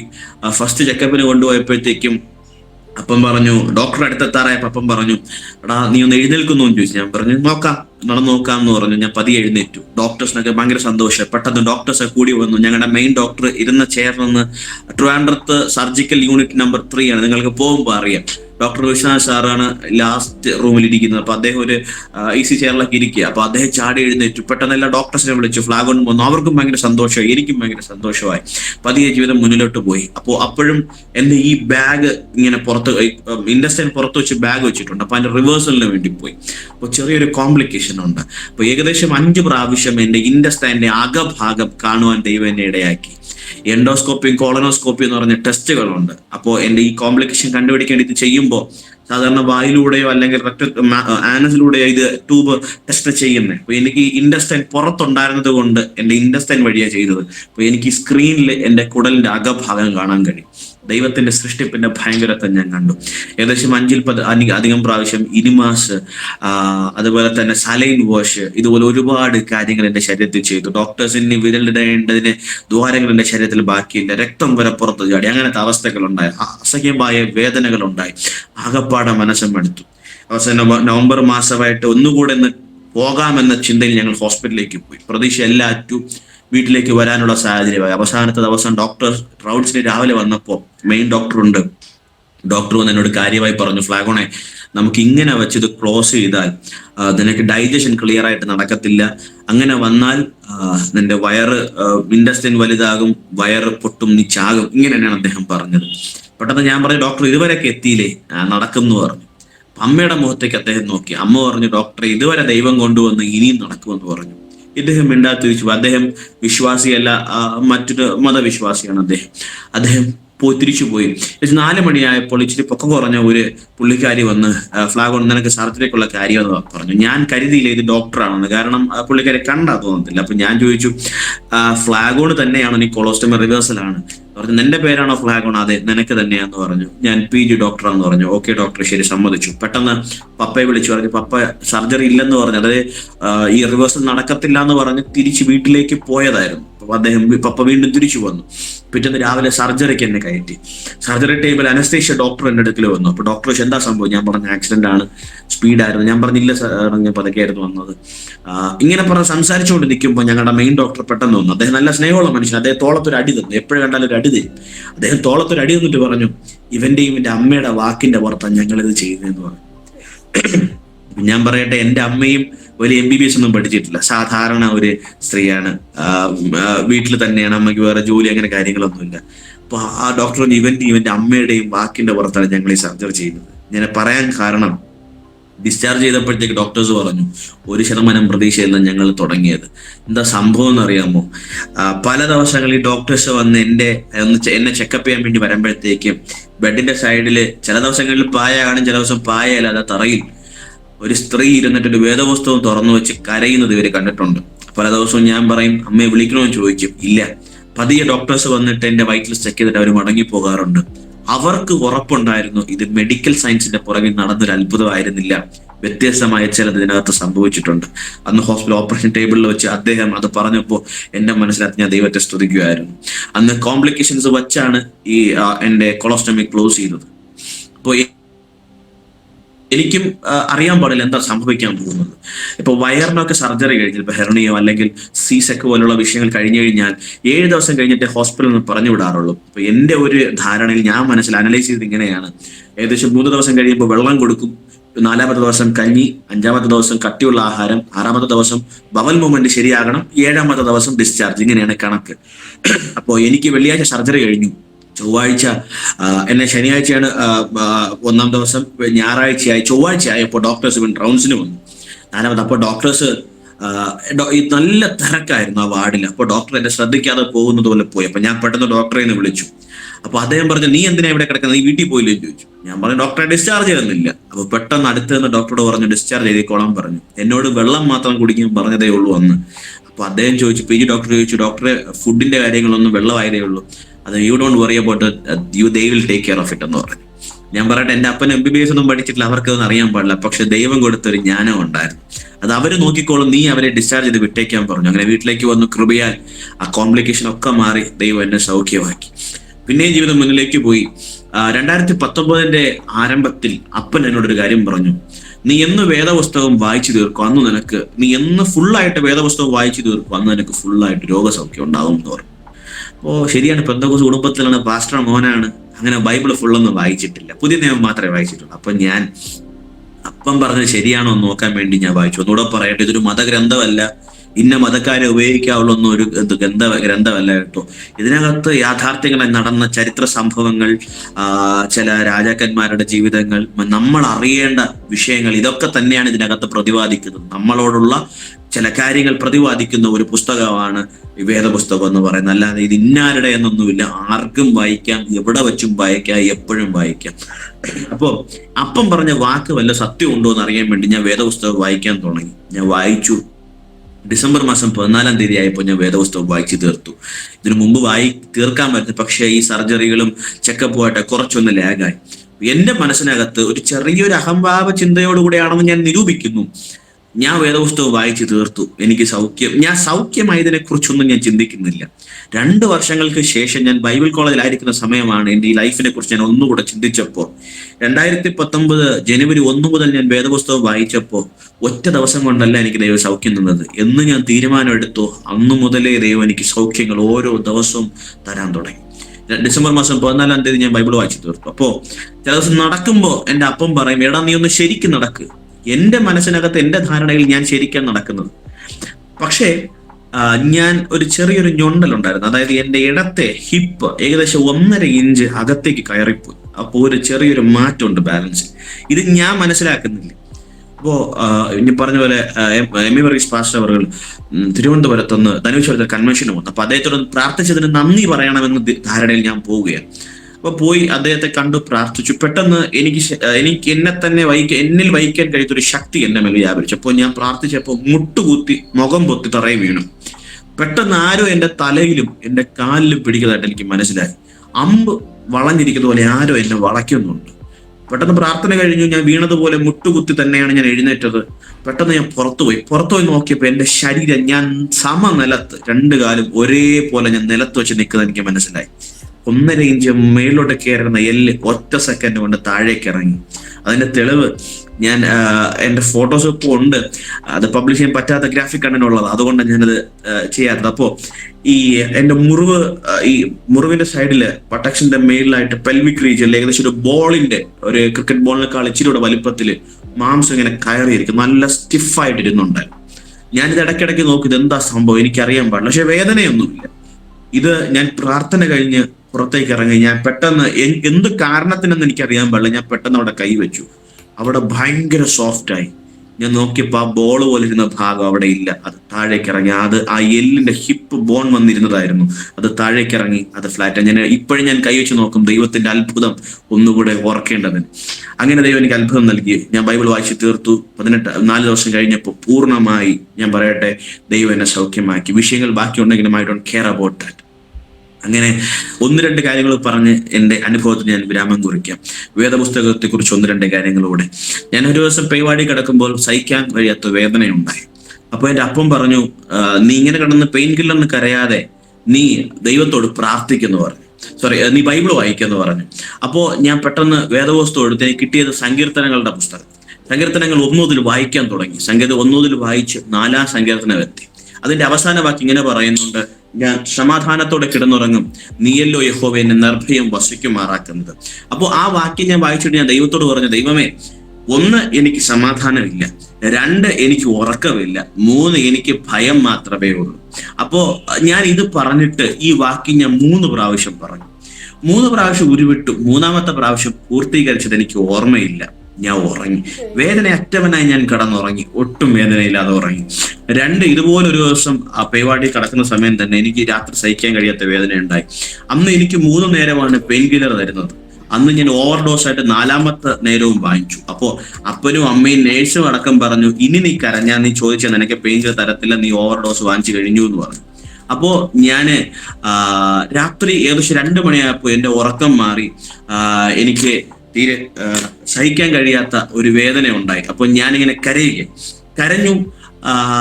രാത്രി 2 മണി കഴിഞ്ഞിട്ടുണ്ടാകാം. അപ്പോൾ പെയിൻ കില്ലർ തരില്ല എന്ന് എനിക്ക് ഉറപ്പാണ്. അപ്പനമ്മയെ വിളിച്ചാലും തരത്തില്ല, നേഴ്സുമാരെ വിളിച്ചാലും കിട്ടത്തില്ല. ഞാനിങ്ങനെ കിടന്നിട്ട് ഞാൻ മേളിലേക്ക് നോക്കി. അപ്പൊ എനിക്ക് ആശുപത്രിയുടെ റൂഫ് മാത്രമേ കാണാൻ കഴിയുന്നുള്ളൂ, കോൺക്രീറ്റാ. ഞാൻ ഇതിലേക്ക് നോക്കിയിട്ട് ഇങ്ങനെ കരഞ്ഞൊരു വാക്ക് പറഞ്ഞു, അപ്പാ, എനിക്ക് ഈ വേദന സഹിക്കാൻ കഴിയുന്നില്ല. പെട്ടെന്ന് എന്റെ വലതുവശത്ത് ഒരു കൈ വന്ന് ഒരു പുതപ്പ് വിരിക്കുന്നത് പോലെ ഞാൻ കണ്ടു. ഈ കൈയിലേക്കും പുതപ്പിലേക്കും ഞാൻ നോക്കി. വേദന അറ്റവനായി ഞാൻ കിടന്നുറങ്ങി. രാവിലെ 10-11 മണി വരെ വേദന ഇല്ലാതെ ഞാൻ കിടന്നുറങ്ങി. ഞാൻ പറയട്ടെ, ഇതൊരു മതമല്ല കേട്ടോ, ഇതൊരു മാർഗമാണ്. നമുക്ക് സഹായത്തിന് വേണ്ടി, നമുക്കൊരു ആശ്രയത്തിന് വേണ്ടി മനുഷ്യന്റെ അടുക്ക പോയി ആ സഹായം കിട്ടണമെന്നില്ല. ഞാൻ ദൈവത്തോട് ചോദിച്ചു, കർത്താവ്, എന്തിനാ എനിക്ക് ഇത്രയും വേദന തന്നത്? കാരണം എന്റെ വേദന ഞാൻ അനുഭവിച്ചതിൽ കഠിനമായിട്ട് എനിക്ക് തോന്നി. അപ്പോൾ ദൈവം എനിക്കൊരു മറുപടി പറഞ്ഞു, നീ ഒന്നുകൂടെ ശ്രദ്ധിച്ചു നോക്ക്, നീ എത്രമാത്രം വേദന അനുഭവിച്ചു. അപ്പോഴെനിക്കൊരു കാര്യം മനസ്സിലായി. ഞാൻ സഹിക്കുന്ന വേദന, ഞാൻ 100% സഹിച്ചു എന്ന് തോന്നുന്ന വേദനയിൽ 20% മാത്രമേ ഞാൻ സഹിച്ചുള്ളൂ. ബാക്കി വേദനയില്ല. എൻ്റെ കൂടെ ആ ബെഡിൽ സഹിച്ച ഒരു ക്രിസ്തുവിനെ ഞാൻ അന്ന് പരിചയപ്പെട്ടു. നിങ്ങളുടെ കൂടെ ഉള്ളവർക്ക് നിങ്ങളുടെ വേദന സഹിക്കാൻ കഴിയും. ഞാൻ നേരത്തെ പറഞ്ഞു, നിങ്ങളുടെ സുഹൃത്തുക്കൾക്ക് ICUവിന്റെ വാതിക്കൽ, ഞാൻ പറയട്ടെ, ശവപ്പെട്ടി വച്ചിരിക്കുന്നതിന്റെ അടുക്കൽ വരെ വരാൻ അവർക്ക് പറ്റുമായിരിക്കും. അതിനപ്പുറം പറ്റത്തില്ല. അത് അപ്പനായാലും ശരി, അമ്മയായാലും ശരി, സുഹൃത്തുക്കളായാലും ശരി, കുടുംബക്കാരായാലും ശരി, ആരായാലും കഴിയത്തില്ല. പക്ഷെ അതിനപ്പുറം നിങ്ങളുടെ വേദന സഹിക്കാൻ കഴിയുന്ന ഒരു ക്രിസ്തുവുണ്ട്. ആ ക്രിസ്തുവിനെ ഞാൻ അറിഞ്ഞിട്ടുണ്ട്. നിങ്ങളൊരു പക്ഷെ എല്ലാം ശ്രമിച്ചു കാണും. നിങ്ങൾ തീർത്ഥാടനങ്ങൾ, നേർച്ച കാഴ്ചകൾ, പൂജാകർമ്മങ്ങൾ ഒരുപാട് ശ്രമിച്ചില്ലേ? Why don't you try Jesus? നിങ്ങൾക്ക് എന്തുകൊണ്ട് ഒരിക്കലും ക്രിസ്തുവിനെ ശ്രമിച്ചുകൂടാ? മതത്തെ ശ്രമിക്കാനല്ല പറയുന്നത് കേട്ടോ, ഇതൊരു മാർഗത്തെയാണ് പറയുന്നത്. വേദപുസ്തകത്തെ കുറിച്ച് ഒറ്റ കാര്യം കൂടെ ഞാൻ ഒന്ന് പറഞ്ഞോട്ടെ. എൻ്റെ അപ്പൻ ഈ വേദപുസ്തകം വായിക്കാനൊക്കെ പറഞ്ഞു, ശരിയാണ്. അത് മാത്രമല്ല ഈ വേദപുസ്തകം എനിക്ക് പറയാനുള്ളത്. പലർക്കും ചോദ്യം ഉണ്ടായിരുന്നു, ലോറി കയറി ഇറങ്ങി, ടാങ്കർ കയറി ഇറങ്ങി, എന്തുകൊണ്ട് 2 കഷ്ണമായില്ല? ഡോക്ടേഴ്സിന് ഉണ്ടായിരുന്ന സംശയം, എനിക്കും സംശയം ഉണ്ടായിരുന്നു, എല്ലാവർക്കും സംശയമുണ്ട്. ഒരുപക്ഷെ നിങ്ങൾക്കും കാണും. മറുപടി എനിക്ക് കിട്ടിയത് എങ്ങനെയാണ്? ഞാൻ 9ാം ക്ലാസ്സിൽ വെച്ച് നിരീശ്വരവാദിയായെന്ന് പറഞ്ഞു. പക്ഷെ അതിനു മുമ്പ്, കുറച്ച് ദിവസങ്ങൾക്ക് മുമ്പ്, ഒരു ക്രിസ്ത്യാനി തന്നെയാണ് ഒരു വ്യക്തിയുടെ ഒരു സ്വഭാവം എന്നെ ആകർഷിച്ചു. അതായത് വേദപുസ്തകം എന്നും കയ്യിൽ കരുത്. അപ്പോൾ ഞാൻ പറയട്ടെ, ഞാൻ ഇനി ജീവിതം എങ്ങോട്ട് പോകുന്നു എന്ന് അറിഞ്ഞിട്ടും എന്നെ സ്നേഹിച്ച ഒരു ദൈവത്തെ കുറിച്ചാണ്. അപ്പൊ അന്ന് മുതൽ എനിക്കൊരു ശീലം, അന്ന് എനിക്ക് ഭയങ്കര ഈഗോ ഉണ്ടായിരുന്നു, ഞാനും ബന്ധക്കോസുകാരനാണ്, ഞാനും പാസ്റ്റർ മകനാണെന്നൊക്കെ. അപ്പോ എന്റെ ബാഗിനകത്ത് ഞാൻ അന്നൊരു ബൈബിൾ ഇട്ടു. ഞാൻ ഈ കാര്യം മറന്നുപോയി. പക്ഷെ ഈ ഏവിയേഷന് പോകുന്ന സമയത്തും എന്റെ ബാഗിനകത്ത്, പിന്നെ ബാഗ് മാറി, എന്റെയും ചിന്തകൾ മാറി, ഞാൻ വേദപുസ്തകം മാറ്റി. അപ്പോൾ അങ്ങനെ അന്നും ഏവിയേഷൻ ഞാൻ ക്ലാസ്സിന് പോകുമ്പോൾ എന്റെ ബാഗിനകത്ത് ഈ ബൈബിൾ ഉണ്ടായിരുന്നു. ഞാൻ പറഞ്ഞു, ഈ ലോറി വലത്തേക്ക് എടുത്ത്, അതായത് ലോറിയുടെ വലതുവശത്താണ് ഞാൻ ഉള്ളത്, വാഹനം തട്ടി, എന്റെ വാഹനം വലത്തേക്കും ഞാൻ ഇടത്തേക്കും വീണു. എന്റെ വലത് സൈഡിലൂടെയാണ് ലോറി കയറിയത്. ലോറി കയറുന്നതിന് മുമ്പായി എന്റെ ശരീരത്തിന്റെ വലത് ഭാഗത്തേക്ക് എന്റെ ബാഗ് നീങ്ങിപ്പോയി. അതിനകത്ത് ഈ വേദപുസ്തകം ഉണ്ടായിരുന്നു. ഞാൻ പറയട്ടെ, പലർക്കും ഈ വേദപുസ്തകം ഇന്നത്തെ കാലത്ത് വലിച്ചു കീറാനും ചവിട്ടാനും തുപ്പാനും കത്തിച്ചു കളയാനും കൊള്ളാം. പക്ഷെ ഞാൻ പറഞ്ഞൊരു കാര്യമുണ്ട്, വേദം ഒരു വാക്യം കൂടെ തന്നെയാണ്, നശിച്ചു പോകുന്നവർ, ക്രൂശിന്റെ വചനം, നശിച്ചു പോകുന്നവർക്ക് പോഷത്വവും വിശ്വസിക്കുന്ന നമുക്കോ നിത്യജീവനുമാണ്. എന്റെ വേദപുസ്തകത്തിൽ മറ്റൊരു വാക്യമുണ്ട്, നരയ്ക്കോളം ഞാൻ തന്നെ ചുമക്കും. ബൈബിൾ കോളേജ് അല്ലെങ്കിൽ വേദപുസ്തകം പഠിക്കുന്ന ആരെങ്കിലും ഉണ്ടെങ്കിൽ ലിറ്ററൽ ഇന്റർപ്രിട്ടേഷൻ എന്നും ഹിസ്റ്റോറിക്കൽ ഇന്റർപ്രിട്ടേഷൻ എന്നും അലിഗോറിക്കൽ ഇന്റർപ്രിട്ടേഷൻ എന്നൊക്കെ പറഞ്ഞ് നമ്മൾ വേദപുസ്തകത്തിന്റെ വ്യാഖ്യാനങ്ങളെ പഠിക്കാറുണ്ട്. നരയ്ക്കോളം ഞാൻ തന്നെ ചുമക്കാം, അത് ഏതർത്ഥത്തിൽ വ്യാഖ്യാനിക്കണമെന്ന് എനിക്കറിയില്ല. പക്ഷെ ഞാൻ ലോറിയുടെ അടിയിലായപ്പോ ലോറിയുടെ ഭാരം ചുമന്ന ആ ലോറിനെ എടുത്തു മാറ്റിയ ഒരു വേദപുസ്തകത്തെ കുറിച്ച് എനിക്കറിയാം കേട്ടോ, ഒരു വചനത്തെ കുറിച്ച് എനിക്കറിയാം. അതുകൊണ്ട് ഞാൻ പറയട്ടെ, നിങ്ങളെ സഹായിക്കാമെന്ന് ഈ വേദപുസ്തകം പറഞ്ഞിട്ടുണ്ട്. നിങ്ങളുടെ ഭാരങ്ങളെ ചുമക്കാമെന്ന്, നിങ്ങളുടെ വേദനകളിൽ നിങ്ങൾക്ക് തുണ നിൽക്കാമെന്ന് ഈ വേദപുസ്തകം പറഞ്ഞിട്ടുണ്ട്. നിങ്ങളുടെ ബലഹീനതകളിൽ സഹതാപം കാണിപ്പാൻ കഴിയുമെന്ന് ഈ ക്രിസ്തുവിന് കഴിയുമെന്ന് ഈ വേദപുസ്തകം പറഞ്ഞിട്ടുണ്ട്. ഞാനത് വിശ്വസിക്കുന്നു. നിങ്ങൾക്കും അത് വിശ്വസിക്കാൻ ഇത് യോഗ്യമുള്ളതാണ്. എന്റെ ജീവിതാനുഭവത്തിൽ ഇല്ലെങ്കിൽ ഞാനത് ജീവിച്ചിരിക്കത്തില്ല കേട്ടോ. ഇതിനേക്കാളും നിസ്സാരമായ അപകടങ്ങൾ ഉണ്ടായിട്ട് മരിച്ചുപോയവരെ കുറിച്ച് ഒരുപാട് എനിക്കറിയാം. നിസ്സാര അപകടങ്ങളിൽ. അങ്ങനെ എന്റെ അപകടം വലുതൊന്നും, എന്റെ അവസ്ഥ വലുതായിരുന്നൊന്നും ഒന്നുമല്ല ഞാൻ പറഞ്ഞു. പക്ഷെ എന്റെ ജീവിതത്തിൽ എനിക്ക് വന്ന ഈ ഭയാനക അവസ്ഥയിൽ എന്നെ സഹായിച്ചത് ഈ ലോകത്തിലെ ഒരു മതങ്ങളല്ല, ഈ ലോകത്തിലെ ഒരു രാഷ്ട്രീയക്കാരല്ല, ഈ ലോകത്തിലെ ഒരു ശക്തികളുമല്ല. ഒന്നുകൂടെ ഡോക്ടേഴ്സിന്റെ വാചകം തന്നെ ഞാൻ എടുത്തു പറയട്ടെ, അവർക്ക് വെറും 1% പ്രതീക്ഷ. എപ്പോ 2 ഡോസ്, അതായത് 28 ദിവസം വെച്ച് 2 ഡോസ് തന്നതിന് ശേഷം എപ്പോൾ ഞാൻ ദൈവത്തോട് നിരപ്പ് പ്രാപിച്ചു, അന്നാണ് അവർക്ക് ആ 1% പ്രതീക്ഷ വന്നത്. അതുകൂടെ തന്നെ ഞാൻ പറയട്ടെ, മെഡിക്കൽ സയൻസിന്റെ കീഴേ അല്ല, അതിനപ്പുറം പ്രവർത്തിക്കുന്ന ഒരു ദൈവമുണ്ട്. നിങ്ങളുടെ ജീവിതത്തിൽ വിഷയങ്ങൾ വലുതായിരിക്കാം, വലിയ വിഷയങ്ങളായിരിക്കാം, ചിലപ്പോൾ രോഗക്കിടക്കയിലായിരിക്കാം, ഡോക്ടേഴ്സിന്റെ വിധി ആയിരിക്കാം, ജീവിതം ഇനി മുന്നോട്ട് പോകത്തില്ല, മേ ബി ഡിപ്രഷൻ ആയിരിക്കാം, ആൻസൈറ്റി ആയിരിക്കാം, മേ ബി ഇൻസെക്യൂരിറ്റീസോ അല്ലെങ്കിൽ നിങ്ങളുടെ ഇൻഫീരിയോറിറ്റി കോംപ്ലക്സോ, ഇങ്ങനെ വ്യത്യസ്തമായ മേഖലകളിൽ നിങ്ങൾ കഷ്ടപ്പെടുന്നുണ്ടാകാം. നിങ്ങൾക്ക് ആശ്രയിക്കാൻ കൊള്ളാകുന്ന ഒരു ആശ്രയം, ഒരു ആശയശകലം നിങ്ങൾക്ക് വേണ്ടിയുണ്ട്. അതാണ് ക്രിസ്തു. നിങ്ങളോട് മതം മാറാനല്ല ഞാൻ വീണ്ടും എടുത്ത് പറയട്ടെ, അല്ല പറയുന്നത്, ഒരു മാർഗം. Y don't you try Jesus? ഈ ക്രിസ്തുവിനെ ഒന്ന് നിങ്ങൾക്ക് ശ്രമിക്കാമെങ്കിൽ എൻ്റെ ജീവിതത്തിൽ എൻ്റെ കുടുംബത്തിന്റെ ശ്രേഷ്ഠത കൊണ്ടോ, എൻ്റെ അപ്പന്റെ മഹിമ കൊണ്ടോ, സാമ്പത്തിക ശ്രേഷ്ഠത കൊണ്ടോ ഒന്നുമല്ല എൻ്റെ ജീവിതത്തിൽ വ്യത്യാസമുണ്ടായത്. ഈ ദൈവത്തിന്റെ മഹാകരുണ ഒന്നുകൊണ്ട് മാത്രമാണ്. നിങ്ങൾക്കും അത് സ്വായത്തമാക്കാൻ കഴിയും. ഒരുമിച്ച് നിങ്ങൾക്കും നമുക്കും എല്ലാവർക്കും ഒരുപോലെ ഇത് സ്വായത്തമാക്കാൻ കഴിയും. എങ്ങനെയെന്നറിയാമോ? ഒരു നിരപ്പിൽ ഈ ക്രിസ്തുവിനെ അംഗീകരിക്കാൻ നിങ്ങൾ തയ്യാറാകുകയാണെങ്കിൽ, ഏത് മതത്തിൽപ്പെട്ടവനോ വർഗത്തിലോ വർണ്ണത്തിൽപ്പെട്ടവനോ വിഷയമല്ല, നിങ്ങൾക്ക് അതിന് സാധിക്കും. ഞങ്ങൾ പരസ്യത്തിനൊക്കെ പോകുമ്പോൾ, യൂത്ത് ക്യാമ്പിനൊക്കെ പോകുമ്പോൾ പറയുന്ന കാര്യങ്ങളാണ് ഞാൻ പറഞ്ഞത്. അത് എടുത്തെടുത്ത് പറയട്ടെ, മതമല്ല, ഒരു മാർഗമാണ്. നിങ്ങളുടെ ജീവിതത്തിന് വ്യത്യാസം വരുത്താൻ കഴിയുന്ന ഒരു ക്രിസ്തുവാണ് എൻ്റെ ജീവിതത്തെ വ്യത്യാസം വരുത്തിയത്. ആ ക്രിസ്തു നിങ്ങളുടെ ജീവിതത്തെ വ്യത്യാസം വരുത്തട്ടെ. നിങ്ങളുടെ വിഷയങ്ങൾ ഒരു വ്യത്യാസം വരുത്തി നിങ്ങളെ വീണ്ടും ജീവനിലേക്ക് നടത്തട്ടെ എന്ന് ഞാൻ ആത്മാർത്ഥമായി ആഗ്രഹിക്കുന്നു, പ്രാർത്ഥിക്കുന്നു. ഇത്ര സമയം ശ്രമിച്ച എല്ലാവരോടും നന്ദിയും അറിയിക്കുന്നു. എൻ്റെ വാക്കുകൾക്ക് ഞാൻ വിരാമം കുറിക്കുന്നു. ദൈവം നമ്മെ അനുഗ്രഹിക്കട്ടെ.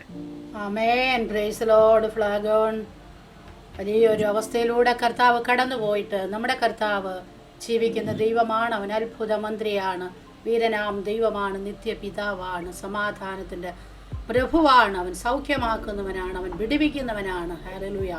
ജീവിതത്തിൻ്റെ അനുഭവത്തിലൂടെ അത് കേൾക്കുവാൻ, മനസ്സിലാക്കുവാനും ഇടയായി തീർന്നു ജീവിക്കുന്ന ഒരു സാക്ഷിയാക്കി കർത്താവ് ഇന്ന് ഫ്ലാഗോണെ നിർത്തിയിരിക്കുന്നത് ഓർത്ത് ദൈവത്തിന് സ്തോത്രം ചെയ്യുന്നു. ഫ്ലാഗോൺ ഹല്ലേലൂയ. കർത്താവ് ധാരാളം അനുഗ്രഹിക്കുമാറാകട്ടെ. ഒന്ന് പ്രാർത്ഥിച്ചാട്ട്, ഫ്ലാഗോൺ ദൈവസന്നിധിയിൽ പ്രാർത്ഥിച്ചാട്ട്. ഹല്ലേലൂയ. നിങ്ങളുടെ കർത്താവ് ദൈവവുമായുള്ളവേ, അപ്പൊ അങ്ങയുടെ പാദം ഞങ്ങളെ ഈ സമയത്ത് വരുന്നു കർത്താവേ. അപ്പൊ ഈ അടിയുടെ ജീവിതത്തെ അനുഭവം കേട്ട സമസ്തർക്ക് വേണ്ടി പ്രാർത്ഥിക്കുന്നു. അപ്പൊ ഒരുപക്ഷെ അവരുടെ ജീവിതത്തിൽ ഇത്തരം മേഖലകളിൽ സങ്കടങ്ങളിലും വ്യസനങ്ങളിലും അപ്പൊ അതേ വിഷയപ്പെട്ട കണ്ണുനീരിലും നെടുവീർപ്പിലും ആയിരിക്കും അവരിത് കേൾക്കുന്നത്. കർത്താവേ, എന്റെ ജീവിതത്തിലെ ആശുപത്രി കിടക്കിൽ ഇറങ്ങി വന്ന അങ്ങയുടെ മഹാകൃപ, അങ്ങയുടെ ആ ഒരു കരം അപ്പൊ അവരുടെ ജീവിതത്തിനകത്ത് വ്യാപരിക്കുന്നതിനായി നന്ദി പറയുന്നു. അപ്പൊ സമസ്ത മനുഷ്യരുടെ മേലും അപ്പൊ ദൈവിക അനുഗ്രഹം വ്യാപരിക്കുന്നതിനായി നന്ദി പറയുന്നു. ദൈവിക കൃപയും സമാധാനവും നിറഞ്ഞു നിൽക്കട്ടെ. ക്രിസ്തുവിനെ പരിചയപ്പെടാനും അപ്പൊ അതേ ക്രിസ്തുവിനുള്ള സമാധാനത്തെയും സന്തോഷത്തെയും വിടുതലിനെയും അപ്പൊ ആവശ്യപ്പെട്ട് അറിയുവാനും ദൈവമേ ഈ കേൾക്കുന്നവർക്ക് വീണ്ടും അവസരം ഒരുക്കുന്നതിനായി നന്ദി പറയുന്നു. അപ്പൊ ആ ദൈവരാജ്യം മഹത്വപ്പെട്ട് ദൈവനാം മഹത്വപ്പെടട്ടെ, ദൈവരാജ്യം വിപുലീകരിക്കപ്പെടട്ടെ കർത്താവെ. അപ്പൊ ആ ദൈവമേശപ്പച്ച ഒന്നുകൂടെ ദൈവമേ കേട്ട് എല്ലാവരും അനുഗ്രഹിച്ച് പ്രാർത്ഥിക്കുന്നു. ജോയ്സ് ടി വി അനുഗ്രഹിച്ച് പ്രാർത്ഥിക്കുന്നു കർത്താവ്. വീണ്ടും അപ്പൊ ക്രിസ്തുവിന്റെ സ്നേഹം ദൈവമേ രുചിച്ചറിയാൻ ഞങ്ങൾ ഓരോരുത്തരെയും സഹായിച്ചാലും സംസ്ഥരെയും ദൈവമേശപ്പച്ച ഞങ്ങളുടെ കരങ്ങളെ ഏൽപ്പിച്ച് പ്രാർത്ഥിക്കുന്നു. പുത്രനെ യാചിക്കുമ്പോൾ ദൈവം സ്വർഗീയ പിതാവേ രാജാവേ, ആമേൻ. ആമേൻ ആമേൻ. ഫ്ലാഗോൺ താങ്ക്സ് ഉണ്ട്. കർത്താവ് സഹായിക്കട്ടെ. Thank you.